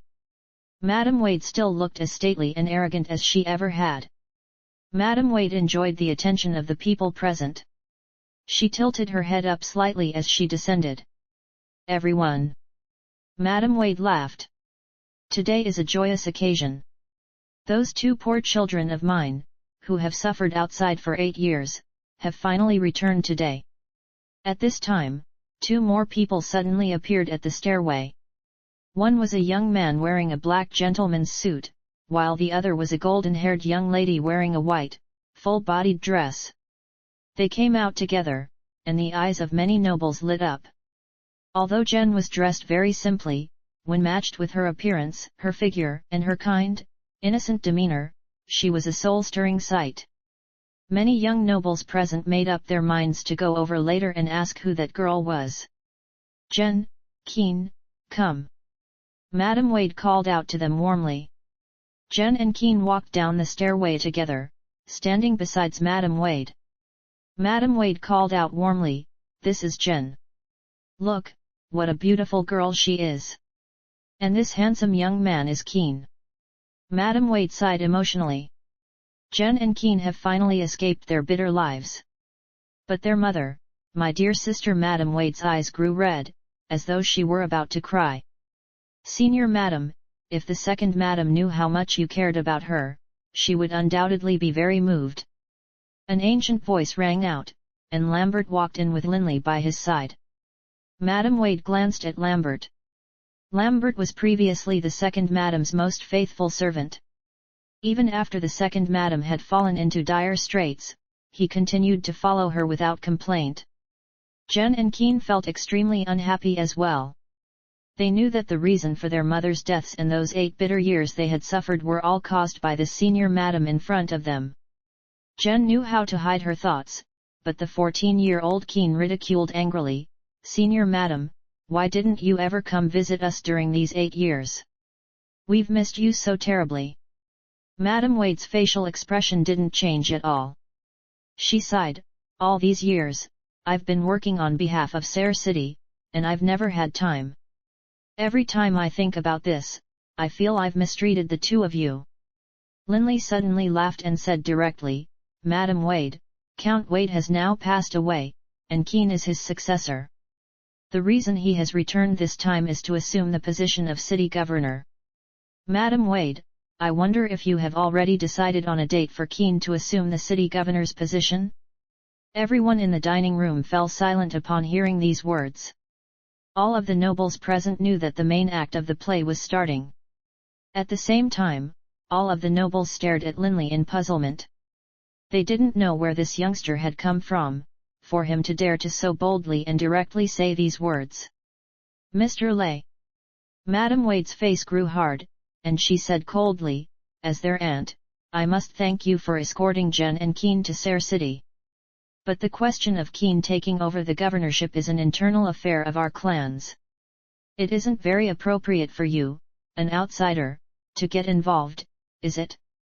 Keen immediately refuted, "And who says Big Brother Lay is an outsider? If he isn't an outsider, what is he?" Madam Wade's face was very cold. Keen was startled, then he looked up at Linley and said, "Big Brother Lay is my sister's fiancé. How could he be an outsider?" "Fiancé?" Madam Wade was flabbergasted. Jen was flabbergasted. Linley was flabbergasted. "Fiancé?" Linley immediately looked at Keen. Keen only winked at Linley. Linley immediately understood what Keen meant. Right at this moment, Jen's face turned red. "How about that?" Keen arrogantly tilted his head up. "My brother-in-law-to-be is qualified to discuss this, isn't he? Aunt, my father is dead, as is my elder brother. I am now the primary successor." Madam Wade was silent. All of the people present looked at Madam Wade. Keen's position as primary successor to the governorship was indisputable and protected by imperial law. They wanted to see how Madame Wade would handle it. Haha, Keen, what's the rush? Madame Wade laughed. Your father is dead, and you are his only surviving son. Naturally, you are his primary successor. The governorship is yours, of course. No one will take it from you. Linley looked suspiciously at Madame Wade. Linley wasn't alone. Everyone's hearts were filled with suspicion. Madame Wade wasn't the sort to so easily give up. Then thank you, Aunt. Keen smiled. Then when shall I assume the governorship? Madame Wade chuckled. No rush, no rush. Right now, Keen, you aren't of age yet. How about this? In 2 years, when you reach the age of maturity, you can assume the governorship. 2 years later? Keen stared. Madame Wade was beaming. Keen, be a good boy. You aren't of age yet. You don't have enough ability to manage a city. Don't worry. 2 years from now, you will definitely be the governor of the prefectural city of Serre. Book 8, The 10,000 Kilometer Journey Chapter 19, Search and Seizure. Assume the governorship 2 years from now? Who knows what would happen within these 2 years? How could Keen endure 2 years under the rule of Madame Wade? I think I already have the necessary ability. Keen said firmly. Madame Wade's face turned slightly more solemn. Keen, be calm. You are still only a child. The governor of the prefectural city of Serre is in charge of hundreds of thousands of citizens. Right now, you aren't capable of assuming this heavy responsibility. At this time, Jen, who was next to Keen, spoke. Aunt, imperial law makes no requirements with regards to a person having to be of the age of maturity before assuming a governorship. Madame Wade looked at Jen. Not backing down in the slightest, Jen stared back at Madame Wade. The two women of different ages just stared at each other. True. Madame Wade laughed. Imperial law does not openly state that one must be of age before assuming the governorship of a city. However, Madame Wade seemed a bit saddened. Not long ago, after your father passed away, when the clan learned about this news, they had originally planned to let your elder brother assume the governorship. But alas, my poor child! After they learned that Keen was only 14, the clan ordered that as the prefectural city of Serre was one of the important prefectural cities of the Northwest Administrative Province, and is located very close to the provincial capital of Basel-Basières, the management of Serre is an important matter. The clan ordered that Keen must be of age before assuming the governorship. The clan? Jen and Keen were both startled. Hearing this order from the clan, both Jen and Keen were caught off guard. As a collateral descendant of the Jacques Giaxi clan, Jen and Keen knew what it meant for the clan to issue an order. And, did the clan truly issue such a decree? Jen stared at Madame Wade. Madame Wade frowned as she looked at Jen. Jen, do you think I would dare to make a false decree on behalf of the clan? Before Keen is able to assume the governorship, all matters in the prefectural city are for me to manage. As the future governor, I have the authority to select my own steward. Keen called out unhappily. Madame Wade stared coldly towards Keen. Right at this time, Linley, who had been silent the entire time, suddenly spoke. Madame Wade, the clan that you spoke of didn't issue the order for you specifically to be the steward of the city on behalf of the governor, did they? Madame Wade was stunned. No matter how daring she was, she didn't dare to fabricate an order from the clan. Jen and Keen were both members of the Jacques clan by blood, while the Jacques clan itself was one of the most powerful, flourishing clans within the O'Brien Empire. The entire Northwest Administrative Province, one of the 7 great provinces of the O'Brien Empire, was under the management and control of the Jacques clan. Jen and Keen's father, Wade Jacques, was only a collateral descendant of the Jacques clan, not a lineal descendant.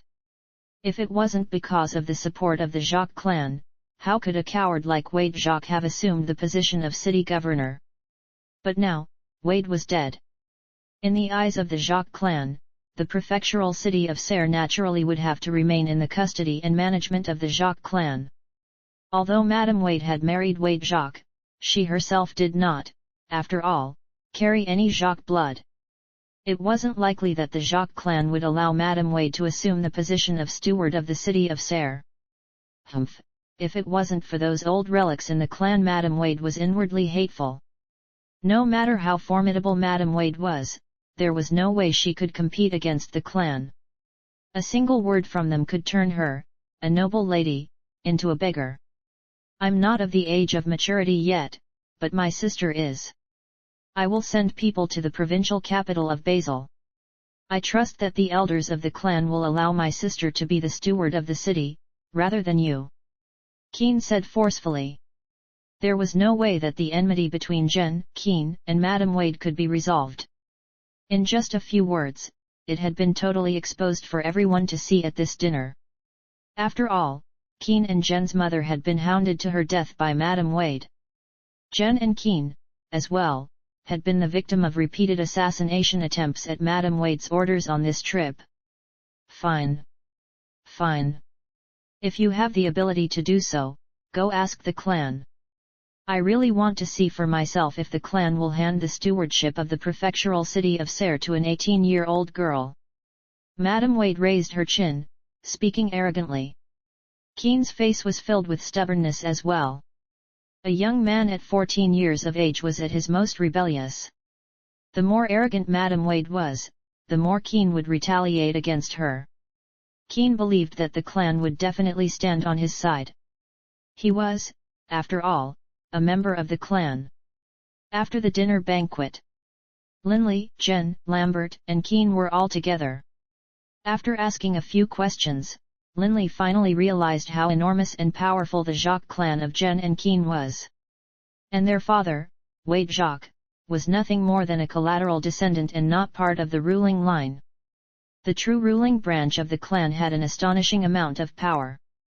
The entire Northwest Administrative Province was under their control, and what's more, the control was hereditary.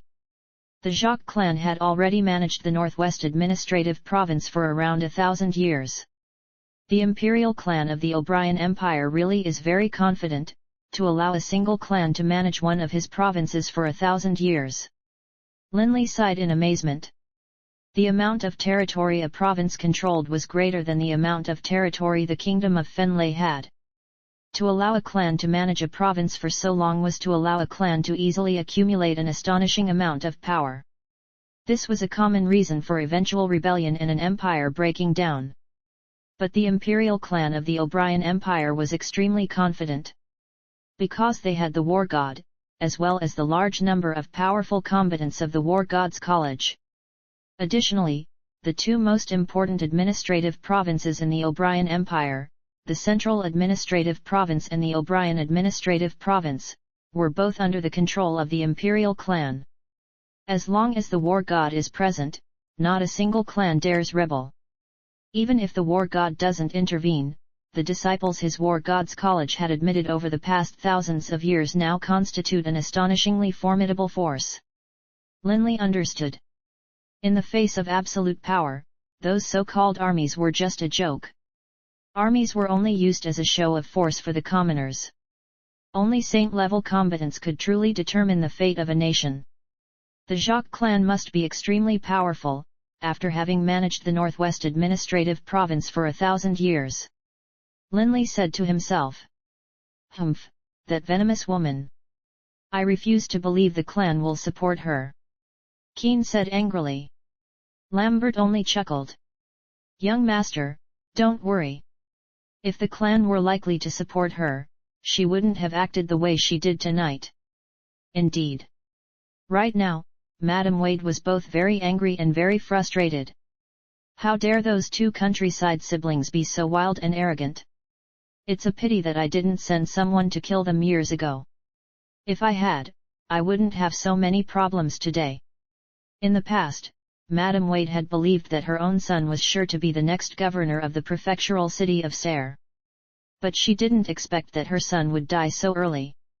Holmer, that fool. 300 years of life were wasted on an idiot. Cold light glittered in Madame Wade's eyes. Over the course of 300 years, Holmer must have accumulated quite a bit of wealth. Late night. Sayre City was very peaceful. Holmer's residence was located in the East District of Sayre. It took up an extremely large amount of land, and had many beautiful female servants. Holmer was quite a lecherous man. Suddenly, many hoof steps could be heard. 2 guards at the gate of Holmer's residence looked suspiciously towards the outside. Instantly, their faces turned pale.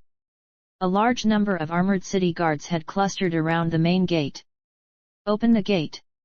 A tall, arrogant knight clad in white metal armor and riding a fine stallion called out loudly. Madame Wade and her 2 elder brothers were there as well, smiling as they watched. Holmer's clan didn't have any experts. With his death, his clan had become a piece of fresh meat which anyone could take. The main gate slowly opened. "Milords, why have you come here so late at night?" A middle-aged ran out in a state of partial undress. He had just come running from his bed. "Madam Countess." He suddenly saw Madame Wade was here, and his heart instantly shook. Madame Wade said coldly, "Based on our evidence, Holmer is under suspicion of having attempted to assassinate Keen, the successor to the governorship of Sayre. All members of Holmer's clan are to be arrested, and all of the clan's possessions are to be searched and seized." Hearing these words, the man's legs couldn't help but feel soft, and he fell to his knees. "No. Madam Countess," the middle-aged man said hurriedly. "My grandfather was invited by your 2 brothers. You dare to slander a noble clan? Your crimes increase a level in severity. Kill him." Madame Wade's face turned cold. The leading knight suddenly thrust forward with his lance, striking like a serpent from its lair. With a swish sound, the lance pierced through the throat of that middle-aged man. Madame Wade's eldest brother, putting on a brave display, called out loudly, "Everyone, hurry up!" Those city guards immediately charged into the manor like a pack of ravenous wolves and tigers. The thing which these city guards loved to do the most was search and seizures. Because when they carried these activities out, they would always be able to secretly take a few things for themselves. But of course, they wouldn't dare take too much, as many people were present and watching. "What are you doing? What are you doing?" A hastily dressed man and woman rushed out, shouting loudly. Some of the manor guards also hefted their weapons, but none of them dared to act. Because they could tell that these were the city guards. How would the private guards of a manor dare to struggle against the city guards? Holmer is under suspicion of having attempted to kill young Master Keen. All members of Holmer's clan are to be arrested. Those who resist, kill them. The knight leader said coldly. When the members of Holmer's clan heard this order, they were all stunned. In the face of the assault by the ferocious city guards, many people were taken without a struggle. But there were still a number of people who were unwilling to surrender, and they turned tail to flee. The soldiers of the city guard chased after them, one by one. "That Wade whore!" a white-haired old man said. "She asked Grandpa to help her. Now that Grandpa is dead, she's actually coming to ransack our manor. How venomous!" That white-haired old man left a secret room, holding 3 magi crystal cards. Holmer was 300 years old. Of his sons, only 2 were still alive, the other had died of old age. The 2 remaining sons were the youngest ones.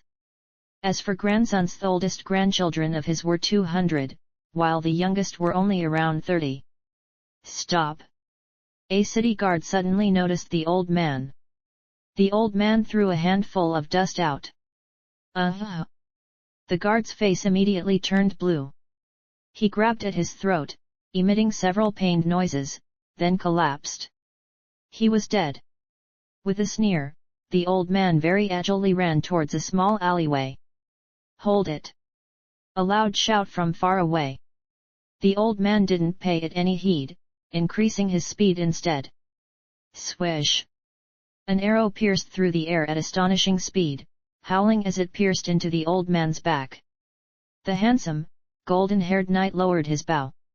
With a cold laugh, he said, "You thought you could run? In your dreams. Go search his body and see if he has any magi crystal cards." "Yes, milord." Not only was the manor itself filled with people, a large ring had formed around the manor as well. Not a single member of Halmer's clan had been able to flee. Although some members of the clan knew how to use poison, they were far inferior to Halmer. Within the main hall of Halmer's manor, Madame Wade and her two brothers were staring at a pile of treasure and magi crystal cards. This old fart's money-making abilities were quite impressive. Madame Wade's older brother's eyes were gleaming. Madame Wade laughed calmly. "The two of you shouldn't lust after a small amount like this.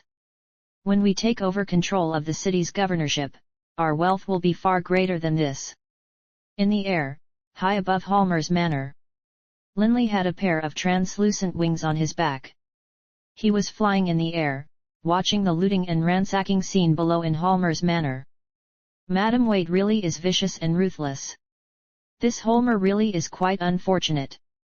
In mid-air, Linley laughed calmly as he watched all of this happen. Book 8, The 10,000 Kilometer Journey Chapter 20, The Summer Inferno. This had been a peaceful night. The miserable screams of the people of Halmer's clan being slaughtered were thus all the more jarring to the ear. Those sounds had traveled very far. Even Jen and Keen, who were within the castle, could hear them. "What is that?" Keen ran out dressed in his sleepwear, while Jen came out with her hair undone. The two siblings curiously walked out towards the direction of the castle gates. As for the extremely cautious old servant, Lambert, he had run to the castle gates already. By the madam's orders, no one is permitted to leave the castle at night. Two castle guards standing at the gate formed a cross with their spears, forbidding entry, as they spoke coldly to Lambert. "What is going on? The two of you, move!" Keen snapped at them. Seeing that Keen and Jen had come, the two castle guards exchanged glances. Everyone in the castle knew that Keen was the successor to the governorship, but at the same time, Madame Wade wasn't going to easily give up her power. "Young Master Keen, Miss Jen. We are very sorry, but the madam has ordered that no one is to leave the castle at night. Please go back and rest." The taller of the two guards spoke. Keen's face turned cold. "Out of my way." The taller guard didn't budge.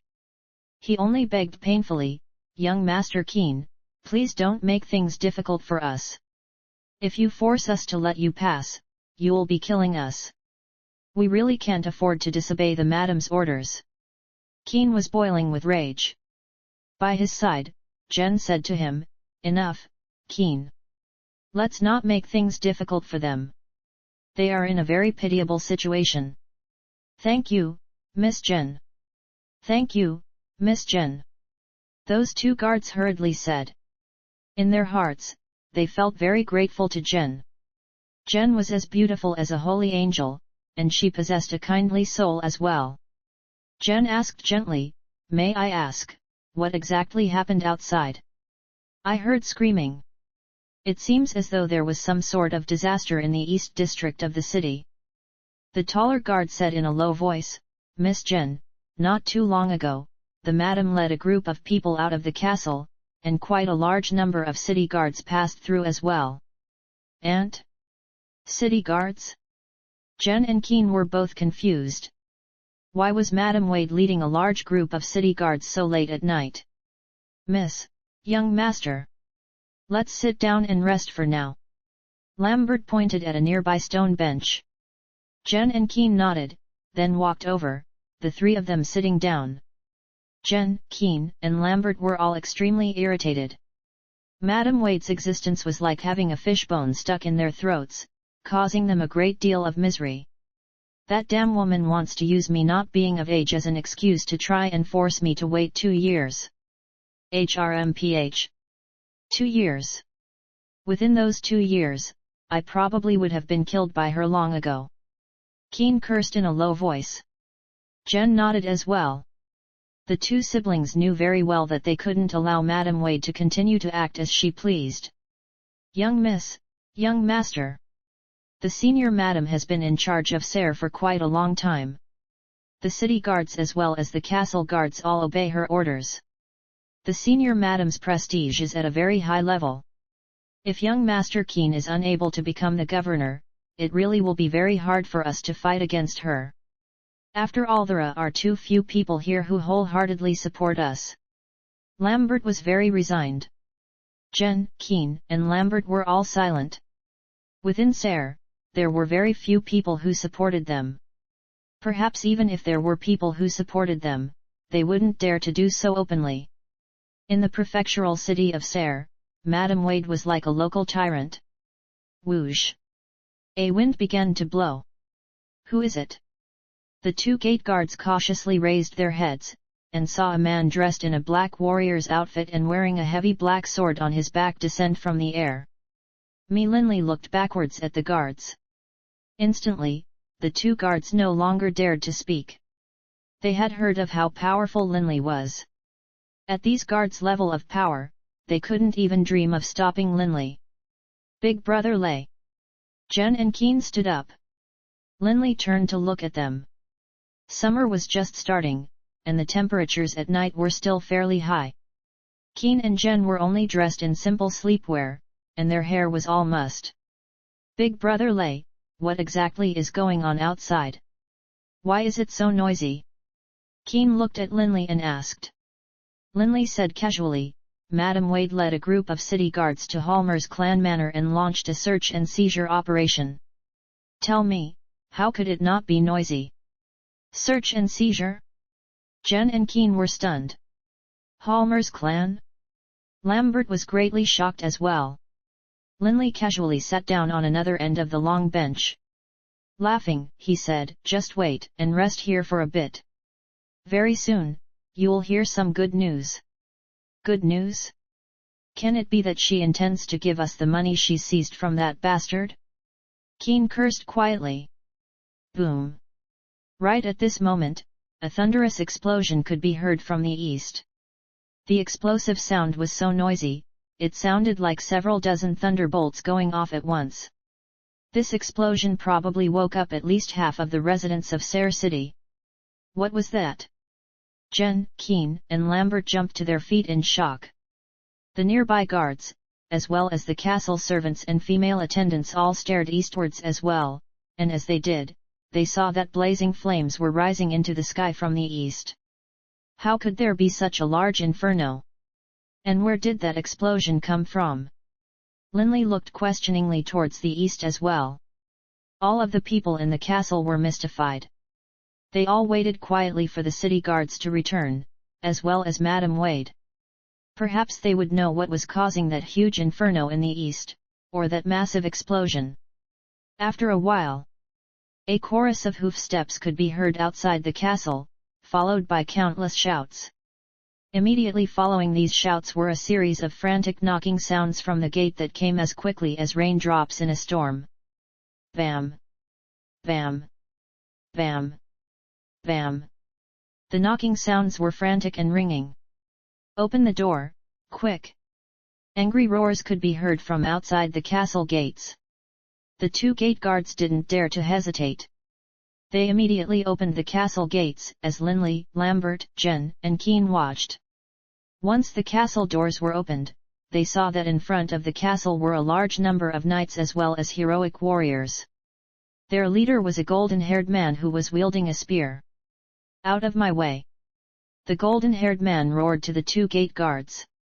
But upon seeing Keen and Jen, the golden-haired man started, then immediately said with respect, "Deputy Commander Ritter Light of the City Guards pays his respect to Miss Jen and young Master Keen." Deputy Commander Ritter could be considered the second highest ranking person in the City Guard. Not too long ago, he had participated in that welcoming banquet. Naturally, he recognized Jen and Keen. "Mr. Ritter, what happened, to cause all of you to be so frantic?" Keen spoke. Ritter immediately fell to one knee. He painfully said, "Young Master Keen. Forgive me for being useless in my protective responsibilities. Madam Wade and her 2 brothers died in the explosion just now. Aha! Keen's eyes immediately bulged out, and Jen and Lambert were greatly shocked as well. Disbelief painted the faces of all of the nearby guards as well. Madam Wade had died. Just as Keen and Jen were worrying about her, Madam Wade and her 2 brothers had suddenly both died. Her death only filled the hearts of Jen and Keen with joy.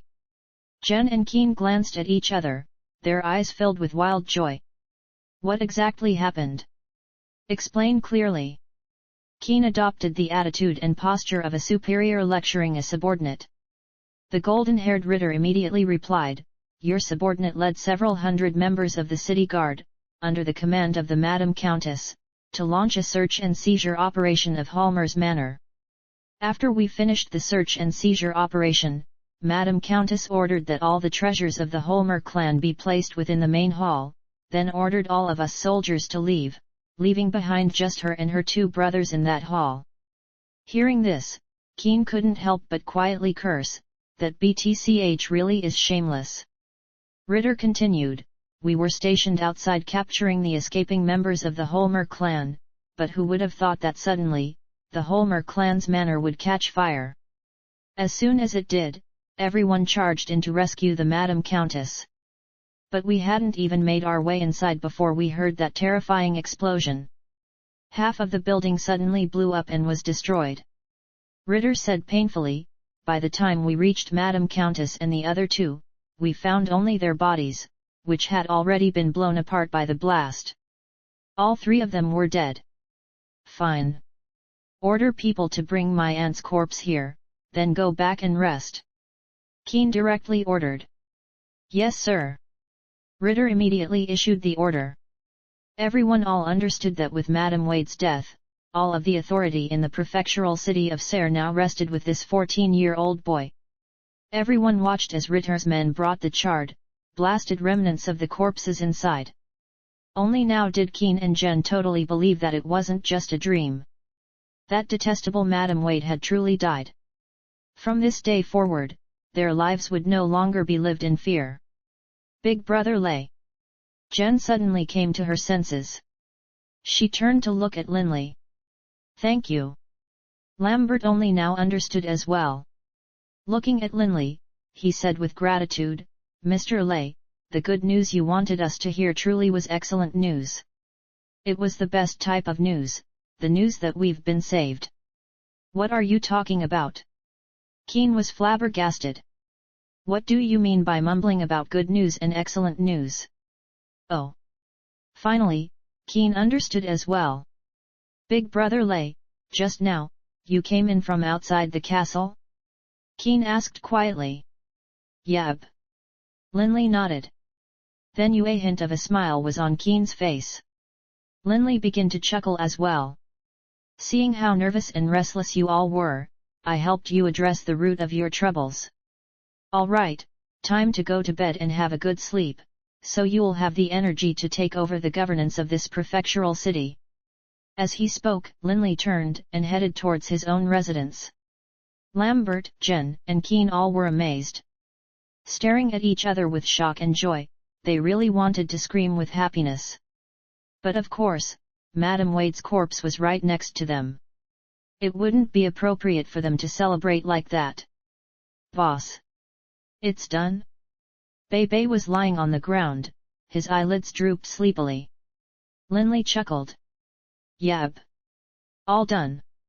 To the current Linley, someone like Madam Wade wasn't even qualified to be considered an opponent. Those small schemes that Madam Wade could come up with were nothing more than jokes to Linley. "Try whatever tricks you want. I'll just straight up kill you and resolve the issue once and for all." "Why was there an explosion?" Bebe asked curiously. "How should I know?" Linley shook his head. "All I did was kill Madam Wade and her 2 brothers, then use some fire-style magic to set the manor on fire.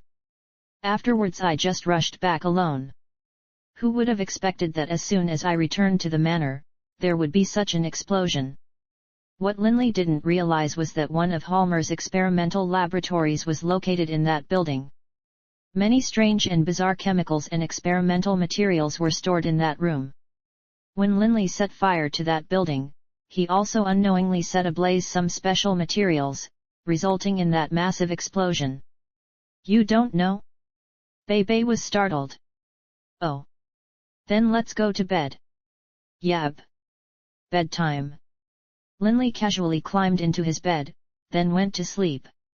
Madame Wade and her brothers had suddenly died, just like that, in one night. This news shook the prefectural city of Serre like an earthquake. And, to Jen and Keen, this joyous news made them so happy that they couldn't sleep at all. But to Linley, it was nothing more than a trifling matter. Right now, the Holmer clan's manor continued to blaze merrily into the night. Many of the local city guards were frantically trying to put out the fire. Book 8, The 10,000 Kilometer Journey Chapter 21, Gift. The prefectural city of Serre administrated around 10 or so other cities, as well as a large number of villages and farmers. The total population it controlled was in the millions. It would be fair to say that the prefectural city of Serre could be considered as equivalent to a duchy. And the city governor of the prefectural city of Serre could be considered equivalent to the Grand Duke of a duchy. About to become the city governor of a prefectural city at just 14 years of age. This really makes one feel envious. In many of the hotels in Serre, countless people were discussing this event. Madame Wade and her brothers had suddenly died in that massive fire. This caused the somewhat complicated lines of power in Serre to suddenly grow distinct and clear. There was no longer any question. Keen, who possessed the blood of the Jacques clan, would definitely assume the position of governor of the prefectural city of Serre. That Madame Wade went in the middle of the night to ransack someone's home, but she didn't expect that she would lose her life as a result. What a farce! A red-bearded old man grabbed a large flagon of wine, laughing loudly. Heard she was burnt to death. Another nearby person said. How could she have been burnt to death? There were so many city guards around her. If she really was just burned by fire, the Madame Countess definitely would have been able to escape. A skinny man suddenly lowered his voice. Let me tell you a secret. Madame Countess and her brothers were first killed, and then their corpses were burnt by the fire. All the people nearby immediately turned to stare at him. This is the truth. The skinny man said confidently. All of you are full of crap. A burly man laughed coldly. I'm an actual damn city guard, and I was there that night. Do you know more, or do I know more? That skinny man immediately laughed awkwardly. Friend, I'm just kidding. Madame Countess and her two brothers weren't killed by fire. They probably died due to the blast. The burly man said what he believed to be the truth. Burnt to death? Wouldn't they call for help? But the brothers in our squad didn't hear a single cry for help the entire time. What most likely happened was that the sudden explosion instantly blew them apart, so they didn't have any chance to cry for help. All the people nearby nodded, including the skinny man. This explanation was a very logical one. Forget about Madame Wade. Right now, the city governors of Serre are that pair of siblings. The burly man took a deep drink of liquor, then spoke loudly. Indeed. Right now, the center of attention in the prefectural city of Serre was that pair of previously unremarkable countryside-raised siblings, Jen and Keen. Within the castle of the prefectural city. Why are there so many? Flipping through the list of gifts in front of him, Keen also looked at the gift-filled room. He couldn't help but be stunned. After Madame Wade's death, all of the nobles of the city immediately wished to draw closer to Keen now. They gave him gifts, they gave him beautiful women, they gave him powerful guards. All of these nobles knew that given Keen's young age, their clans would probably be under the direct control of Keen for the next century at least. Naturally, they had to have good relations with him. This isn't that much. Lambert shook his head. Jen and Keen stared at Lambert in surprise, while Linley sipped his tea at a nearby table. Grandpa Lambert, this isn't a lot? Jen said with surprise. Lambert shook his head. Miss, young master.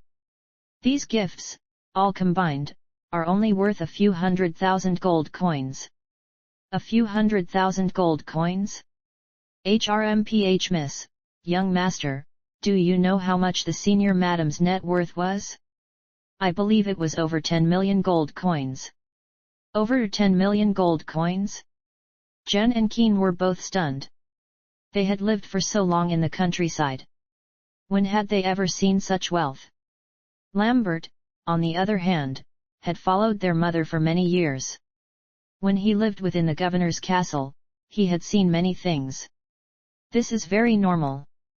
After managing millions of people for so many years, given the senior madam's avaricious nature, it would be strange if she didn't have 10 million gold coins. Unfortunately, we've still yet to find where she hid her Magi crystal card. Even if we found it, most likely, that Magi crystal card was linked to the senior madam's fingerprints. We wouldn't be able to withdraw the money. Lambert shook his head helplessly. The rules that the Golden Bank of the Four Empires had set were all to the advantage of the Golden Bank of the Four Empires. Once a Magi crystal card had been imprinted with a fingerprint, only the owner of that fingerprint could access the contents. Even if others acquired the Magi crystal card, it would be of no use to them. Of course, the owner of the Magi crystal card could go to a physical branch and transfer their wealth to someone else. But if that person were to suddenly die without initiating a transfer of funds, then the assets would be claimed in its entirety by the Golden Bank of the Four Empires. In truth, the Golden Bank of the Four Empires had no choice but to do this. The amount of gold coins stored in Magi crystal cards in the world was actually 10 times greater than the amount of gold coins the Golden Bank physically possessed. But how often would extremely wealthy people, who were in possession of at least 100 million gold coins, actually go to the bank and physically withdraw 100 million gold coins? Even if they managed to withdraw it, physically moving the money back would be a problem. This was one of the reasons why the Golden Bank of the Four Empires dared to issue so many Magi crystal cards. At the same time, the bank didn't dare to indiscriminately issue them either, because the bank was jointly run by all four empires. And behind the empires was the war god O'Brien, as well as the longest living human expert, the High Priest. No one dared to act too rashly. 10 million gold coins disappeared, just like that. Keen said painfully. He really agonized for the loss of such a sum of money. Young master, being a city governor isn't just about collecting money. You have to pay for the salaries of the city guards, to renovate the city, and so on. There are multiple expenses. Lambert added. Keen started.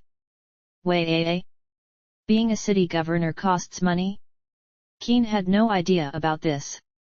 That is why I said these few 100,000 gold coins don't mean much.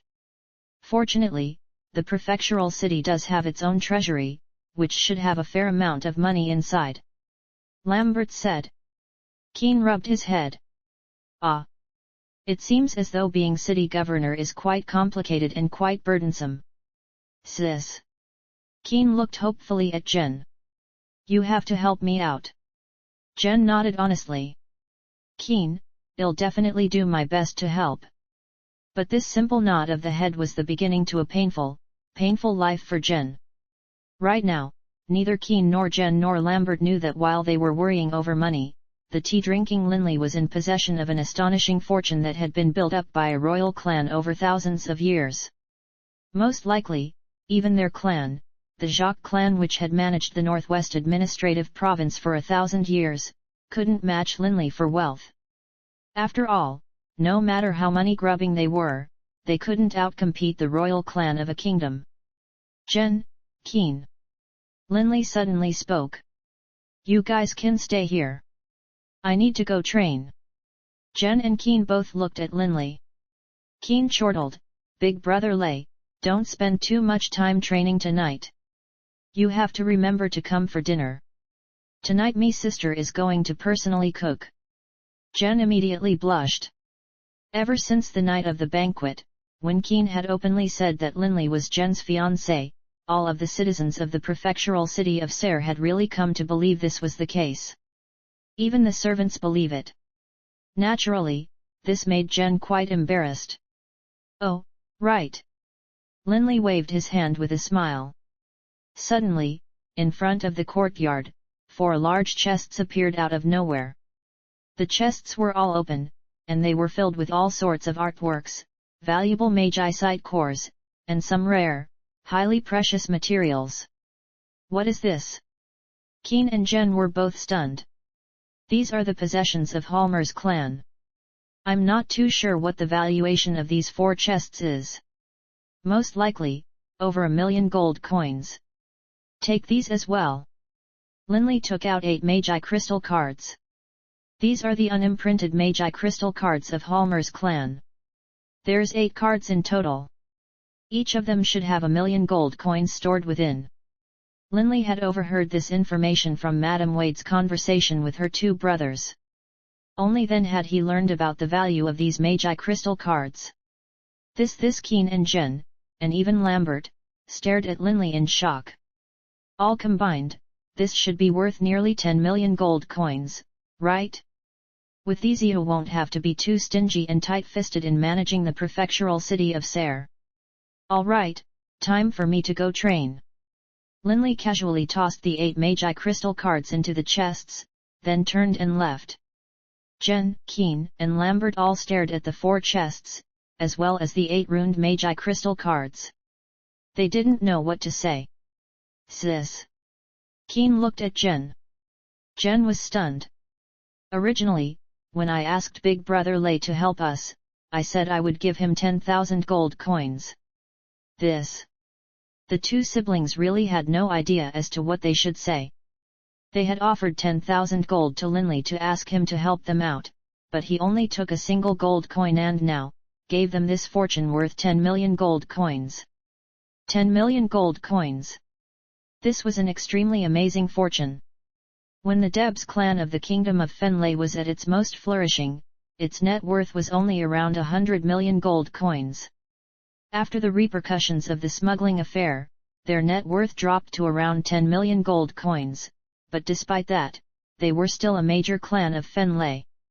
Miss, young master, this Mr. Lay really is no ordinary person. Lambert's expression was very solemn. Jen and Keen both nodded. That went without saying. How could an ordinary person so casually toss out 10 million gold coins? Just then, when Mr. Lay waved his hands, these 4 chests appeared out of nowhere. If my prediction is correct, Mr. Lay is in possession of a legendary interspatial ring. Lambert's face was extremely serious. An interspatial ring? Jen and Keen had never even heard of such a thing. Lambert nodded. Right. Interspatial rings are priceless treasures. In the Yulan continent, they are a proof of one's stature and power. In the legends that I have heard, even when people offered to buy one for hundreds of millions of gold coins, no one has ever been willing to sell one. Hundreds of millions of gold coins. Jen and Keen were wide-eyed. What would hundreds of millions of gold coins look like if you put them all in one place? They didn't even dare imagine what an enormous fortune like that would look like. In the entire Northwest Administrative Province, only the legendary clan leader of the Jacques clan, the governor for the entire province, has an interspatial ring. Having been in the prefectural city of Serre for many years, Lambert knew quite a bit about the affairs of the Jacques clan. Are you talking about great-grandfather Mackenzie Macken? Keen immediately said. The 2 greatest source of pride for the Jacques clan was their first clan leader, Jacques, and their legendary clan leader, Mackenzie Jacques. In the past, Jacques had been an ordinary commoner. He ended up joining the army, and was continuously promoted through the ranks, and also made major contributions to the O'Brien Empire. In the end, he even founded a new legion for the O'Brien Empire, the Jacques Legion. As Jacques grew famous, he founded his own Jacques clan. The emperor even gave the Northwest Administrative Province to Jacques for his clan to manage. From this, one could tell how greatly Jacques was favored by the imperial clan. But of course the first clan leader was famous because of his military abilities in leading armies. With regards to how personally powerful he was, Up till his dying day, he was still just a warrior of the 8th rank. But Mackenzie Jacques was the pride of the clan. Over 50 years ago, Mackenzie had entered the saint level before the age of 200. A saint-level combatant. Once a clan produced a saint-level combatant, so long as that combatant didn't perish and the clan didn't rebel, the clan's glory would never diminish. Great-grandfather Mackenzie has an interspatial ring? Keen was surprised. Right. And he has one only because in the past, His Imperial Majesty, the Emperor himself, personally gifted it to him. Lambert said emotionally. The Jacques clan has always been proud of this fact. You must understand, even many of kings of various kingdoms in the Yulon continent do not possess an interspatial ring. Only now did Jen and Keen completely understand how rare and valuable these interspatial rings were. But I didn't expect that Mr. Lay would also be in possession of an interspatial ring. No wonder 10 million gold coins was nothing to him. Jen and Keen felt as though they couldn't breathe. I thought I had a very high rank as the successor to the city governorship. I thought I could give Big Brother Lay a really important official position to serve in. But it seems as though Big Brother Lay Keen was now beginning to understand. The governor of a prefectural city, to the ordinary people, was someone as high above them as the heavens were. But to experts such as Linley, it was nothing at all. He could kill one whenever he wanted to. Book 8, The 10,000 Kilometer Journey Chapter 22, The Vast Earth. A month later, the order came down from the clan leader of the Jacques clan. Keen was to assume the position of city governor of the prefectural city of Serre. However, prior to achieving the age of maturity, his sister, Jen, was to assist him in managing the affairs of the city. Big Brother Lay, you are leaving? Jen, Keen, and Lambert all looked at Linley with astonishment. With Keen the governor of Serre and Jen his steward, the two of them now had comparatively relaxed lives. Just as the two of them wanted to find a way to repay Linley, he suddenly declared his intention to depart from the prefectural city of Serre. Big Brother Lay. Jen's eyes were starting to turn slightly red. Linley was carrying his heavy sword, and Bebe was on his shoulders. By his side was Haru, his black loud panther. Smiling, Linley said, in this developed, urbanized environment within Serre City, my training is negatively influenced. I won't be going too far. I just intend to go to a valley in the mountains near Serre City to quietly train for a time. To Linley, the most important thing was still training. Linley, who was still constantly improving himself, hadn't yet reached a bottleneck, which made training all the more important. At a time like this, he had to seize the opportunity to raise his power as much as possible. There were records of dragon blood warriors of the Barak clan reaching the saint level and dominating the world in a matter of decades due to intensive training. Experts had to be able to endure loneliness. Valley? Jen and Keen both inwardly let out sighs of relief. All right, if I have some free time, I'll come visit. I've already helped you as much as I can. In the future, you'll have to rely on yourselves. Linley said with a laugh. When he looked at these two siblings, Keen and Jen, Linley would often think of his own younger brother, Warden. Right now, he and Warden also had lost their parents. I wonder how Warden is doing. After I finish understanding the level beyond impose, I'll go pay him a visit. Linley knew very well that right now, over the course of Warden's training in the O'Brien Empire, there was no need for him to go disturb Warden. In addition, only by learning on his own would Warden grow fastest. Once Linley was by Warden's side, Warden would probably be unconsciously negatively impacted. East of Serre, there was a vibrant, green mountain range with an unassuming little valley. Linley erected a wooden room here, then began to engage in quiet training. Late at night, within the mountain valley, there was a green plain of grass, and even a little lake in the middle of it.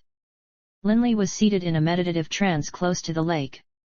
His eyes were closed as he attuned himself to nature.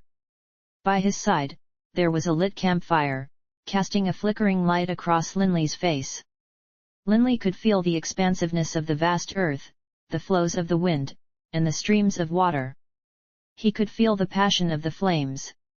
As a magus, especially one with exceptional affinity for both wind and earth elemental essence, Linley's ability to attune with nature was far superior to most warriors.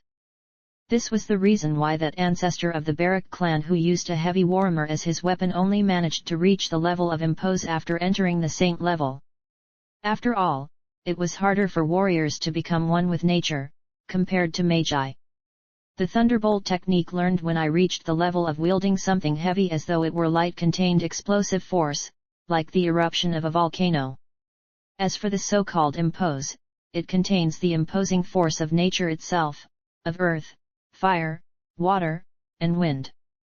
However, after meditating for a long time, Linley suddenly understood. The impose level is merely an imposing force that borrows from the strength of the surrounding, nearby nature. The level that is above impose should be all-embracing. I need to pursue the most suitable avenue for this. In the darkness of the night, Linley remained there in the meditative pose. His eyes then suddenly opened, and they were as resplendent as the stars in the night sky. Different weapons will need to be used in different ways. The strength of the heavy sword lies in its weight. As for this heavy sword, bladeless, it naturally doesn't rely on a sharp edge. It openly relies on its tremendous weight and makes open, direct assaults. Linley's spirit was dimly sensing something. The principles of training with the heavy sword were very similar to the fundamental principles of the earth itself. The vast earth is dense and heavy. The vast earth is boundless. The vast earth is stable. Linley was holding the adamantine heavy sword in his hands, but his heart had totally merged with the throbbing pulse of the earth. The unique vibrating pulse of the earth had a one-of-a-kind, heart-shaking rhythm. Generally speaking, only people who had reached a very high level of attunement to the earth would sense it. Linley rose to his feet. He began to silently wield the adamantine heavy sword about. As the adamantine heavy sword danced about, Linley's own movements and the movements of his sword began to enter into a certain unique rhythm. This was a rhythm that was like the pulse of one's heart. Whoosh! The adamantine heavy sword seemed to carry 1,000,000 pounds of force, as it heavily slashed through the air again and again. As Linley swung his heavy sword repeatedly, he felt as though he had totally become one with the earth. Just by training with his heavy sword, he felt as though he himself now carried the weight of the earth. Boom! Linley's heavy adamantine sword suddenly pierced directly up into the air. Several explosive booms could be heard in succession. This empty stab upwards had caused the air itself to explode. This was inconceivable. This was because no matter how fast a weapon could move, it could at most cause a single sonic boom. To cause multiple sonic booms was virtually impossible. HRM? Linley's eyes suddenly lit up. But just like that, upon becoming distracted, Linley was no longer absorbed with that near miraculous feeling of being one with nature. What happened just then? I didn't use any battle chi, but my power split into multiple rhythmic pulses in that attack. Linley began to ponder this question. When in the middle of training, people would sometimes enter into a certain state and reach an astonishing level of power. But if they weren't able to totally understand that state they had entered, they wouldn't be able to wield its power again so easily. What Linley needed to do now was to constantly ponder and constantly train. He needed to master everything and be in complete control. The sky was ocean blue, a pure azure color without a hint of other colors. A few beautiful, lazy clouds drifted across it. Linley's life in the valley was indeed very quiet. The blowing wind. The rippling lake. Right now, Linley wasn't training. He was fishing in the valley lake. A person couldn't always be training. If they did, it could actually be counterproductive. If he wanted to go fishing, he would. If he wanted to go to sleep, he would. His heart had become one with the world, one with nature. When he did train, this made his rate of improvement extremely high. Big Brother lay. From outside the valley, a happy voice could be heard. Linley turned and saw Jen on a fine stallion. Behind her, there were two pretty female servants on horses. These two female servants were clearly quite talented, as their movements on their horses were those of practiced riders. Jen. Linley put down his fishing pole and stood up. Neither Bebe nor Hera were currently present. The two of them would often go deeper into the mountains to hunt for wild beasts to eat. The beasts in this mountain range Linley had chosen to stay in were all ordinary animals. Magical beasts were extremely rare. Big Brother Lay, these are some of the dishes that I prepared. Jen removed a package from the back of her horse. The package was well wrapped. You definitely can't have been eating too well here. Come, Big Brother Lay, have a good taste. Jen unwrapped the package, one layer at a time. Inside was a metal box, which was filled with all sorts of dishes as well as rice. Linley took a sniff. It really does smell good. Linley laughed. Jen's face immediately turned red with excitement. But in his heart, Linley was sighing. How could Linley not tell how Jen felt? In terms of both appearance as well as temperament, Jen was all but perfect. But having experienced so much, it was hard for Linley to open the depths of his heart and let anyone else in. Love? Linley sighed to himself. He didn't have any interest in affairs of the heart. The most important thing for now was to focus on his training. Right at this moment, a scene couldn't help but suddenly flash through Linley's mind. After Linley's father had died, all the nobles had come to pay their respects at Wushan Township. That night, Delia had come to visit him. She had wanted to tell Linley that she was returning to the Yuan Empire. And that night, before she had left, Delia had kissed him. Delia? Aside from Alice, perhaps the only person Linley felt some romantic affection towards was this girl whom he had known since his very first year at the Ernst Institute, especially after the open displays of affection Delia had shown him. Although Linley had never admitted it openly, in his heart, Delia's image had been engraved in his mind. Big Brother Lay, eat up. Jen said hopefully. Linley sighed to himself. I can't let Jen waste her youth like this. As he thought to himself, Linley began to eat heartily while praising, this really is excellent. The taste is wonderful. Hearing Linley's praise, Jen was all smiles. Jen, in the future, though, you don't need to come visit me. When I am training, I don't like to be disturbed. Linley said to Jen. Jen was startled. Oh. Jen mumbled, then she squeezed out a smile. Then when you have some free time, Big Brother Lay, come visit us in the castle. Sure. Linley could only respond affirmatively. The days of Linley training in the mountain valley passed by very quickly. In the blink of an eye, over a month had passed. With regards to how to properly use his adamant heavy sword, Linley had gradually begun to find the proper path. So long as he persevered down this path, in a few years' time, he definitely would be able to reach a new level that was beyond the imposed level. Within a secluded hotel in the prefectural city of Serre. This hotel was very dimly lit, and the atmosphere tended towards the dark, giving the impression of dusk. Each table was arranged in a very orderly manner, and between each booth, there was a screen. This was a very quiet hotel with a great deal of atmosphere.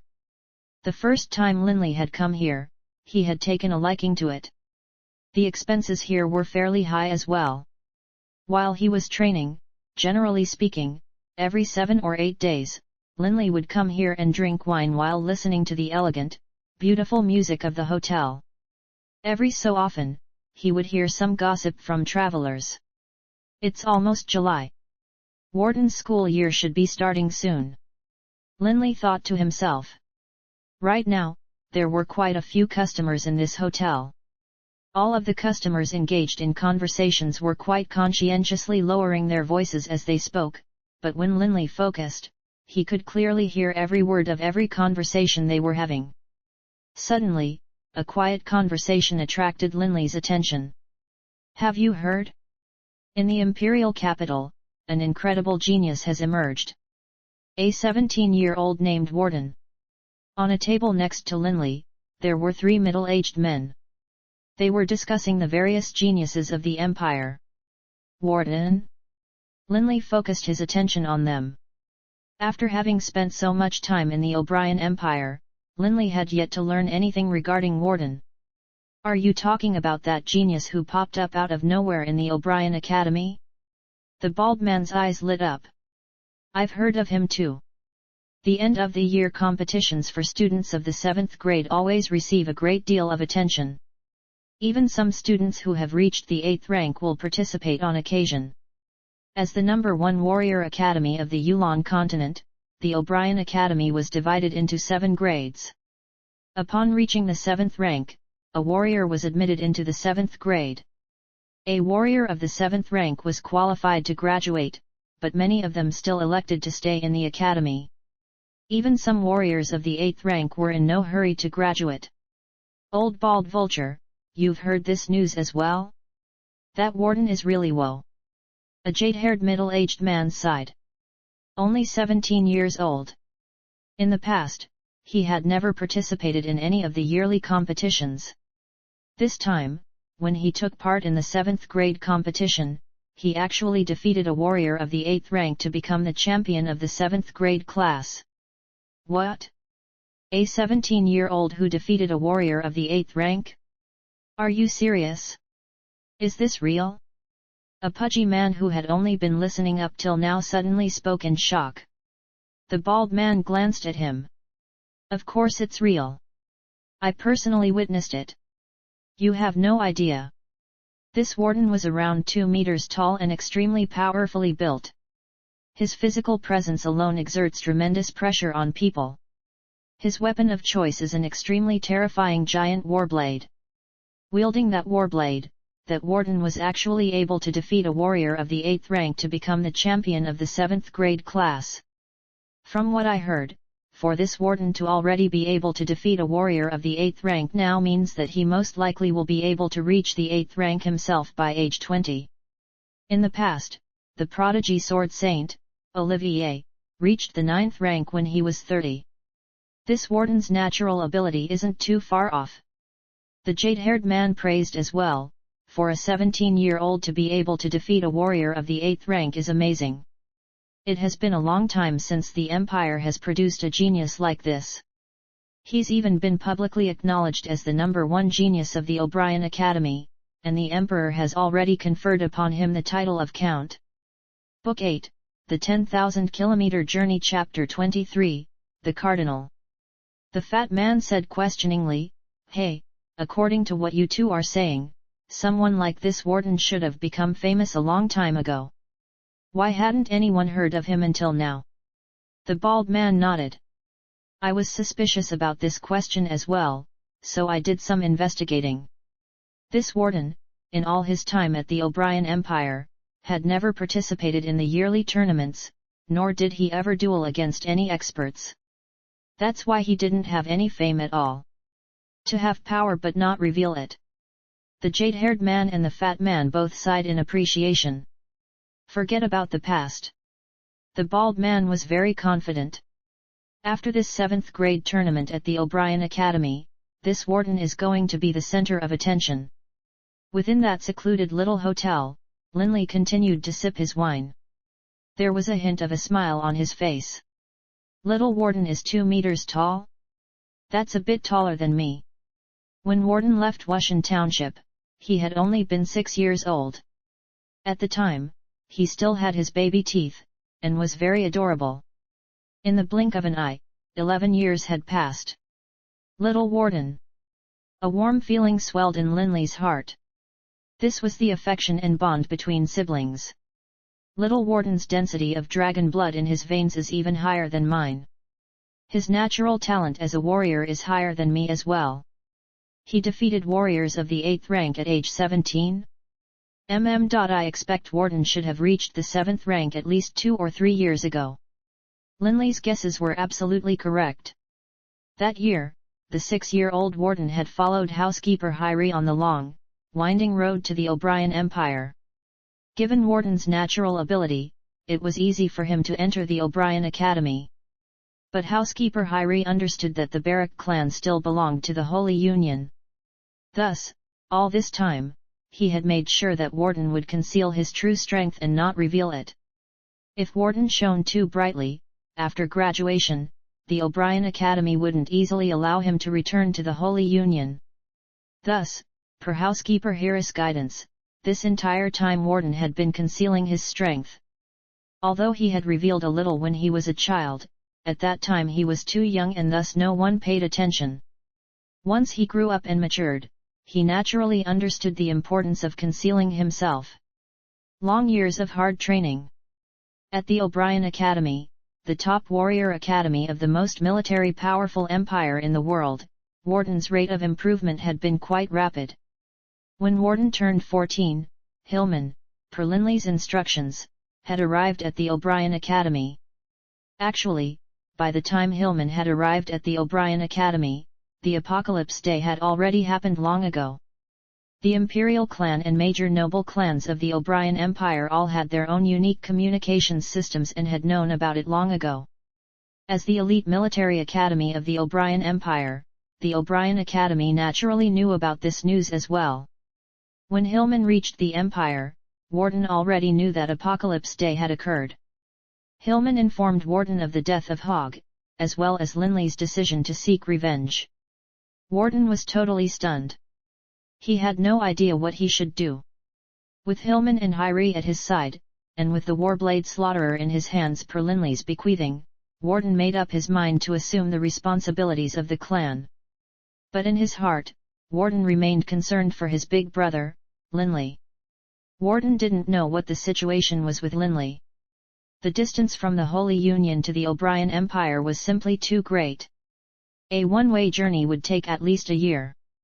Fortunately, afterwards the Dawson conglomerate had gotten in contact with Warden and sent him a secret letter.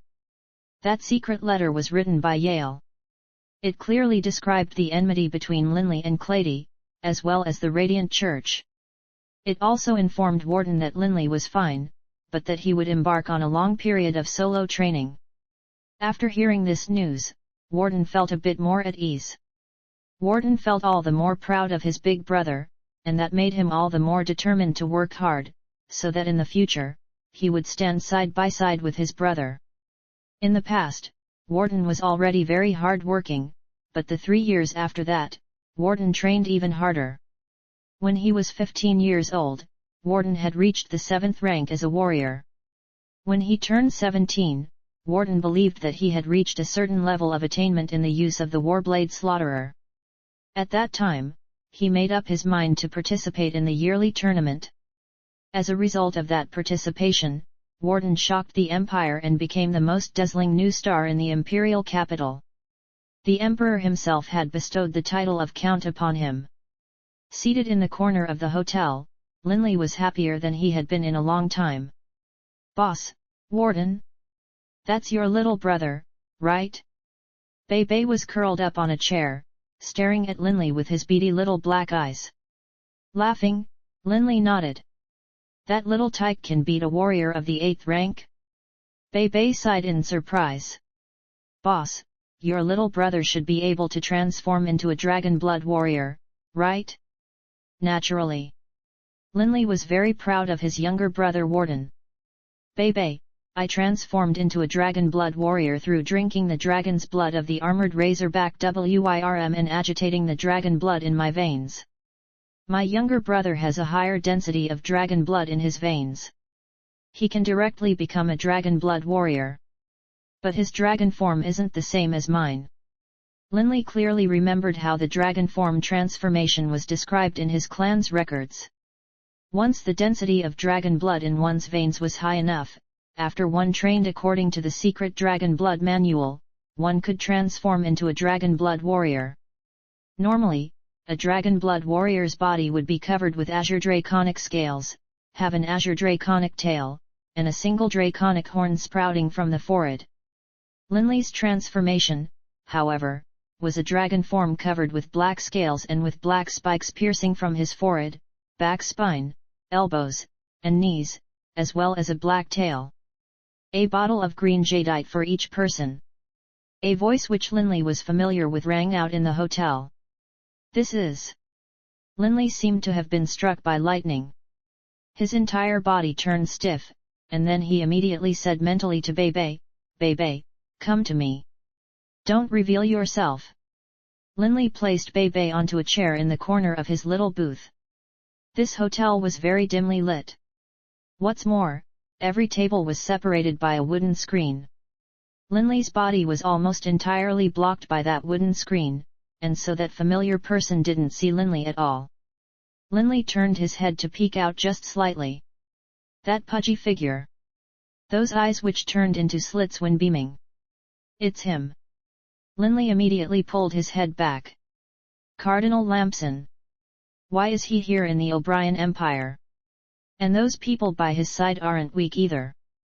What's more, one of them is one of the ascetics who appeared at the highest level of the Radiant Temple that year. Indeed, that ascetic was one of the men who had worked with Haydns in setting up that magical formation. He was a powerful combatant. There were at least 2 combatants of the 9th rank here, Lampson and the ascetic. I don't recognize the others, but judging from their auras, they aren't much weaker than Lampson. Perhaps they are also experts of the 9th rank. Linley's heart began to tremble. In a place such as the prefectural city of Serre, why are so many experts of the Radiant Church present? Could it be that Linley's heart clenched? Could it be that my identity has been revealed? Linley knew that an enormous organization such as the Holy Union definitely had intelligence networks in the various other kingdoms and empires. But could their intelligence network really have deeply penetrated even a place such as the prefectural city of Serre? Boss, what's going on? Bebe was still confused. Having been ordered by Linley into a corner, he had no idea what was going on. Linley looked at Bebe, a hint of a smile on his lips. Bebe, experts from the Radiant Church have arrived. There should be several combatants of the 9th rank.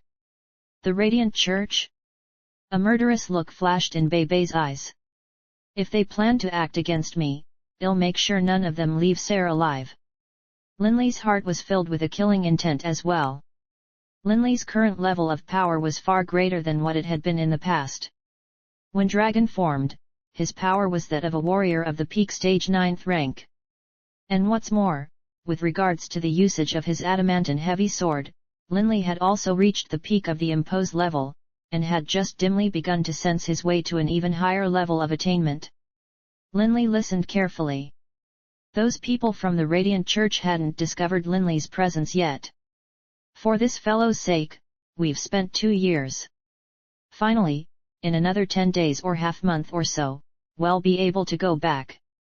Lampson's voice was very soft. Lampson was very careful when he spoke as well, not giving any hint as to the identity of this fellow. 2 years. Another black-robed man whose back was facing Linley shook his head. For the sake of dealing with that old fellow, several of my good friends have died. As long as we capture him, it will all have been worth it. Lampson said. Linley frowned as he listened to their conversation. What do they mean? He had indeed killed 6 special executors of the ecclesiastical tribunal, but he definitely wasn't an old fellow. Old fellow? And they are going back soon? Linley was beginning to understand that these people were here, most likely for the purpose of dealing with that person. Linley began to grow curious. Who, exactly, was worth the Radiant Church expending this much effort on? Old fellow, what are you staring at? One of the black-robed men snapped quietly. Why the arrogance? An ancient-sounding voice spoke out.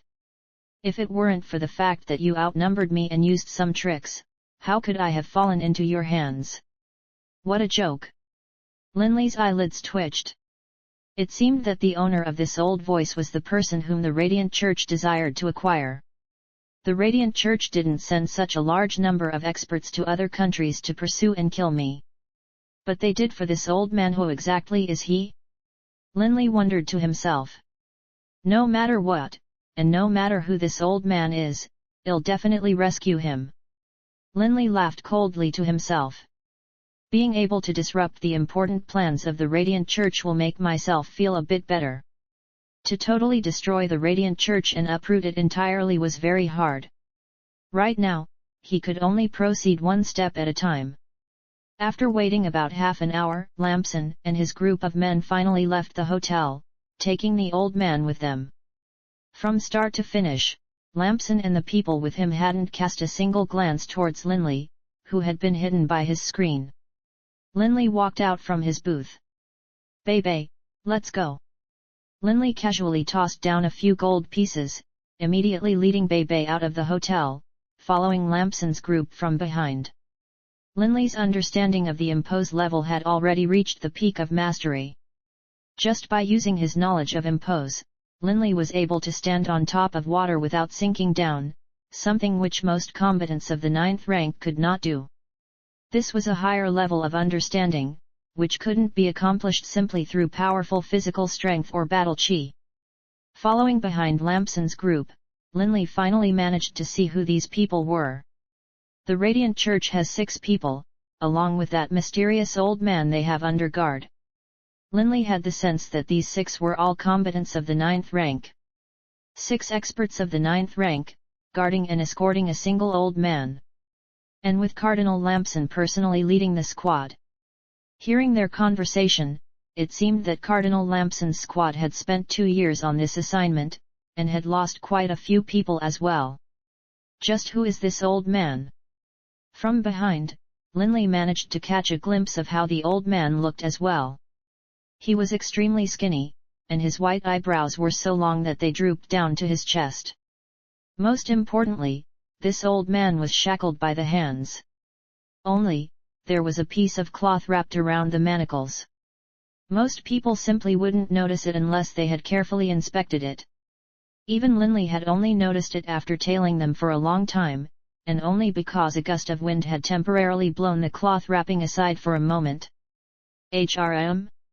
Is that this was the first time Linley had seen this legendary tool?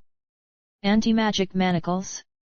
According to the records, anyone shackled by these anti-magic manacles wouldn't be able to use any of the mage force in their body.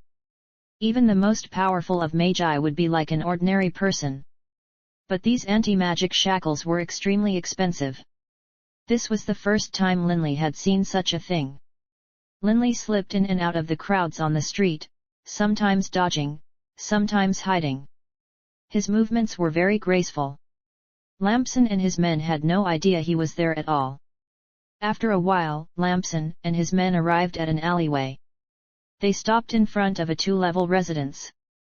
One of the black-robed men knocked on the door. "My lord." The door to the residence opened, and a middle-aged man came out with a bow. "Everything is prepared. My lords, please come in and rest." Lamson and the others nodded. "Zarts Kesatasi, you and your brother, stand guard on the old man. We will come relieve you later," Lamson instructed. Linley secretly was startled. Even shackled by anti-magic manacles, they still intend to watch him this closely? This old man really is something special. This made Linley desire to ruin the Radiant Chich's plans even more. Book 8, The 10,000 Kilometer Journey Chapter 24, Zisler. The sky slowly grew dark. Linley remained hidden outside the walls of this residence the entire time, but up till now, he still hadn't found any opportunity or method by which he could stealthily get near that mysterious old man. Based on their conversation in the hotel, the Radiant Church seems to have sacrificed several powerful experts for the sake of catching this person. Linley frowned as he considered the question. This old man is at least of the 9th rank in power. But he shouldn't be at the saint level yet. Even a large group of powerful experts of the 9th rank could at most force the saint level to flee. It definitely is highly unlikely that they would seize him. Although Linley wasn't too sure about exactly how powerful that mysterious old man was, without question, that mysterious old man had the ability to deal with multiple experts of the 9th rank. This old man must be very important for the Radiant Church to expend so much effort on catching him. It'll definitely disrupt their scheme. Linley's eyes were radiating a cold light. But killing these 6 experts of the 9th rank and preventing a single one of them from escaping Sayre is a difficult task. Linley himself was living quite close to Sayre. Naturally, he wouldn't want his movements and his presence to be exposed. If he was to act, he would have to kill all 6 of them. Myself, Bebe, Haru. We are totally capable of dealing with 3 combatants of the 9th rank. Against 6 if we use some tactics, it still isn't out of the realm of possibility. However, it's best if we release the old man first and have him ally with us. That will give us an even greater chance of success. Linley knew how to deal with anti-magic manacles. The power and value of anti-magic manacles lay in the complicated magical rune formations etched onto them. But the materials which the manacles were made out of actually weren't that durable. Although anti-magic manacles prevented the prisoner from using any mage force and was fairly sturdy, Linley was totally confident in his ability to break them. Linley wasn't in a rush. At this time, he mentally commanded Haru to return to the city from within the mountain valley. Humans and the magical beast companions they had tamed were spiritually bound.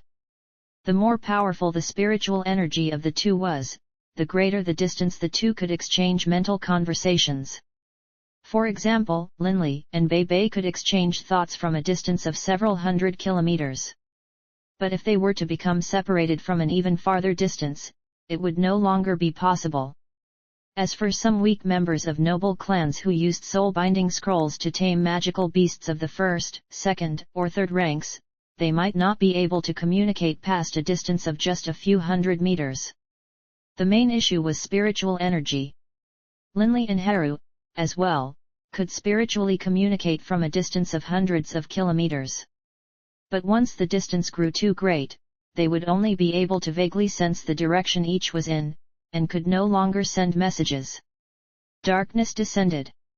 It was approximately 9 o'clock at night now. Dressed in a black warrior's outfit, Linley was hiding outside the walls of the residence, alongside the similarly black shadow mouse, Bebe, as well as the black loud panther, Haru. They were quietly waiting for their opportunity. Bebe, Haru, the 2 of you stay here. Only make your move after I mentally command you 2 to act. Linley instructed. Haru and Bebe both nodded. Linley immediately removed his black warrior's outfit, then allowed black scales to manifest on top of his skin. A black spike jutted forth from his forehead, and spikes jutted out along his entire back spine. That draconic tail silently pierced through Linley's long pants. Linley's eyes became a cold, merciless dark gold color. Remember. Await my order. Linley once again instructed Bebe and Haru. And then, like a phantom in the darkness, Linley glided towards the courtyard. After having mastered the impose level, Linley could now move without causing any disturbance to the surrounding air. The main building had 2 floors. Beside it were 3 rooms, the central one clearly being the place where the old man had been locked into. Because outside this room, there were 2 black-robed men. Linley crept behind a man-made hill, not moving at all as he quietly awaited his opportunity. I refuse to believe you won't lose your focus for even a second. Linley was extremely patient. Right now, the 2 black-robed men were engaging in conversation out of boredom. Bro, after completing this mission, the 2 of us have to have a good, long rest. These past 2 years have exhausted us. I've been nervous this entire time, not daring to loosen up at all. One of the black-haired men said. Right. On this mission, 2 of our ascetics of the 9th rank died, and 3 special executors of the 9th rank as well. 11 of us had to work together, aided by poison, and yet 5 of us still died. This old fellow is such a monster. Right now, the 2 black-robed men were fairly relaxed. In order to pursue and capture this old fellow, their group had been sent out as soon as the Radiant Church had received news of his whereabouts. They had passed through the O'Brien Empire, traversed the 48 anarchic duchies, and entered the Great Plains of the Far East. They had battled against this mysterious old man for months, finally capturing him in one of the duchies of the anarchic lands. But as long as they had managed to seize this old man, all their sacrifices would have been worth it. They were very careful on their way back as well. They were afraid that the experts of the O'Brien Empire would discover them. But by now, they were halfway back, and the towns they would pass by in the future were all small ones without many experts. They shouldn't pose much danger. Naturally, Lamson and the others now felt slightly more relaxed. "Bro, I'm going to the bathroom. You stand guard here. I'll be back in a minute," one of the black-robed men said. The other black-robed man laughed. "I was fine before you said anything, but now that you mentioned going to the bathroom, I want to go as well." "Fine, you go first, and I'll go later." Although they were a bit relaxed, they still didn't dare to have both guards be gone at the same time. After all, if they let this old man escape, they would have committed a grave sin. Hiding behind the man-made hill, when Linley saw the black-robed man leave, he felt a hint of surprised excitement. "Only one left. Killing him isn't a problem at all. Only I can't let him make any noise." Linley narrowed his eyes, while beginning to quietly mouth the words to a magical spell. Supersonic. At this moment, Zartz was currently standing at his bedroom door, keeping a casual eye on his surroundings. In a mere prefectural city, Zartz, an expert of the 9th rank, still felt quite self-confident. But suddenly, Zartz saw a black light flash in the corner of his eyes. What was that? Zartz turned his head over to look. An enormous bluish-black sword had suddenly appeared in his field of vision. The most terrifying thing was, this bluish-black sword seemed to be using all of the surrounding area to apply pressure and force on him, locking him into place. Space itself had been totally locked. Zartz wanted to cry out in alarm, but he couldn't make a sound. In truth, even if he had managed to shout, the sound wouldn't have managed to leak through that frozen space. Zartz's eyes were round and bulging. Suddenly, he slammed his palm, now glowing with radiant battle chi, in the direction of the sword. Bam! When the enormous sword struck Zartz's hand, Zartz felt as though he had suddenly slammed against a boundless, roiling flood. He wasn't able to suppress it at all. Boom! His hand and his arm disintegrated and liquefied, the bones in them shattering. And then, not slowing down, the adamantine heavy sword struck Zartz on his chest. Zartz only felt his chest tremble, felt something break, and then he felt nothing else. In the blink of an eye, the opponent was killed. He didn't have a chance. After dragon forming, Linley was a peak stage combatant of the 9th rank, and had the adamantine heavy sword for his weapon. At the same time, he had reached the realm of understanding and mastering the power of impose. The two were on totally different levels. Hurry! Linley gently pushed the door open. As he did, he immediately saw that skinny old man with long white hair and the long white eyebrows, seated cross-legged on the floor. Hearing Linley enter, the old man casually opened his eyes while saying, "Why have you come?"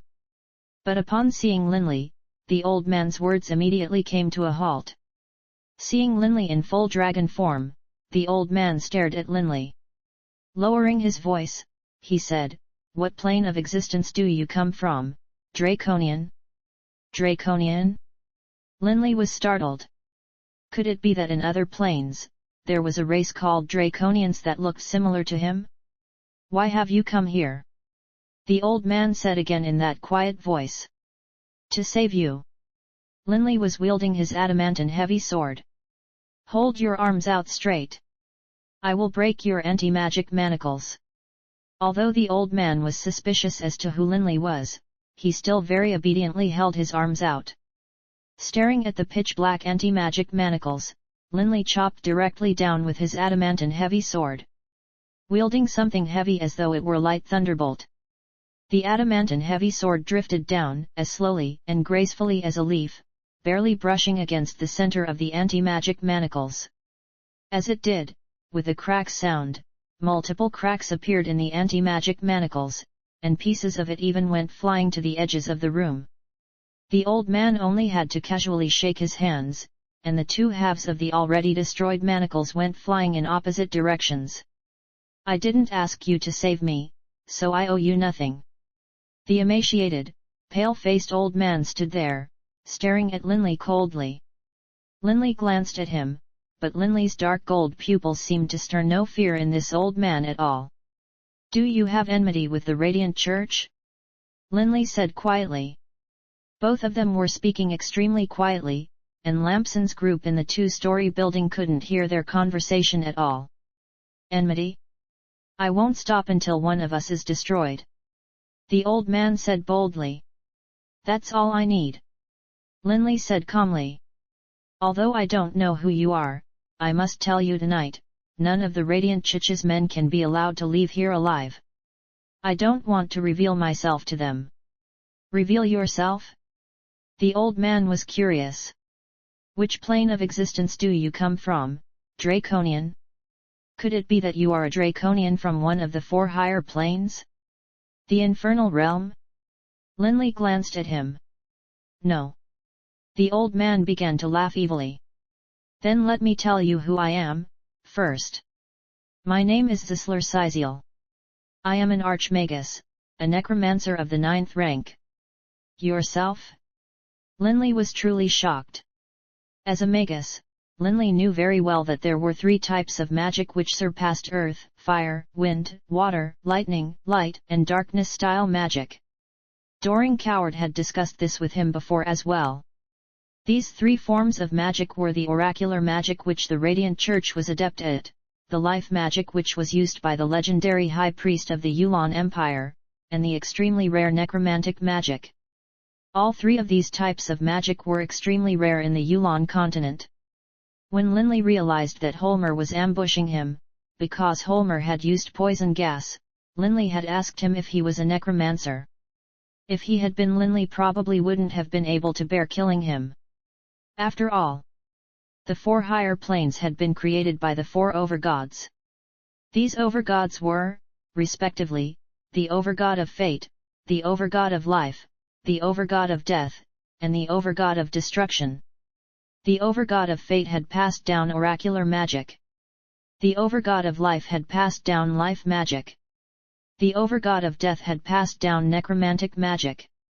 These 3 branches of magic were astonishingly powerful, precisely because they originally stemmed from the 4 overgods. As for the overgod of destruction, he hadn't passed down any magic at all.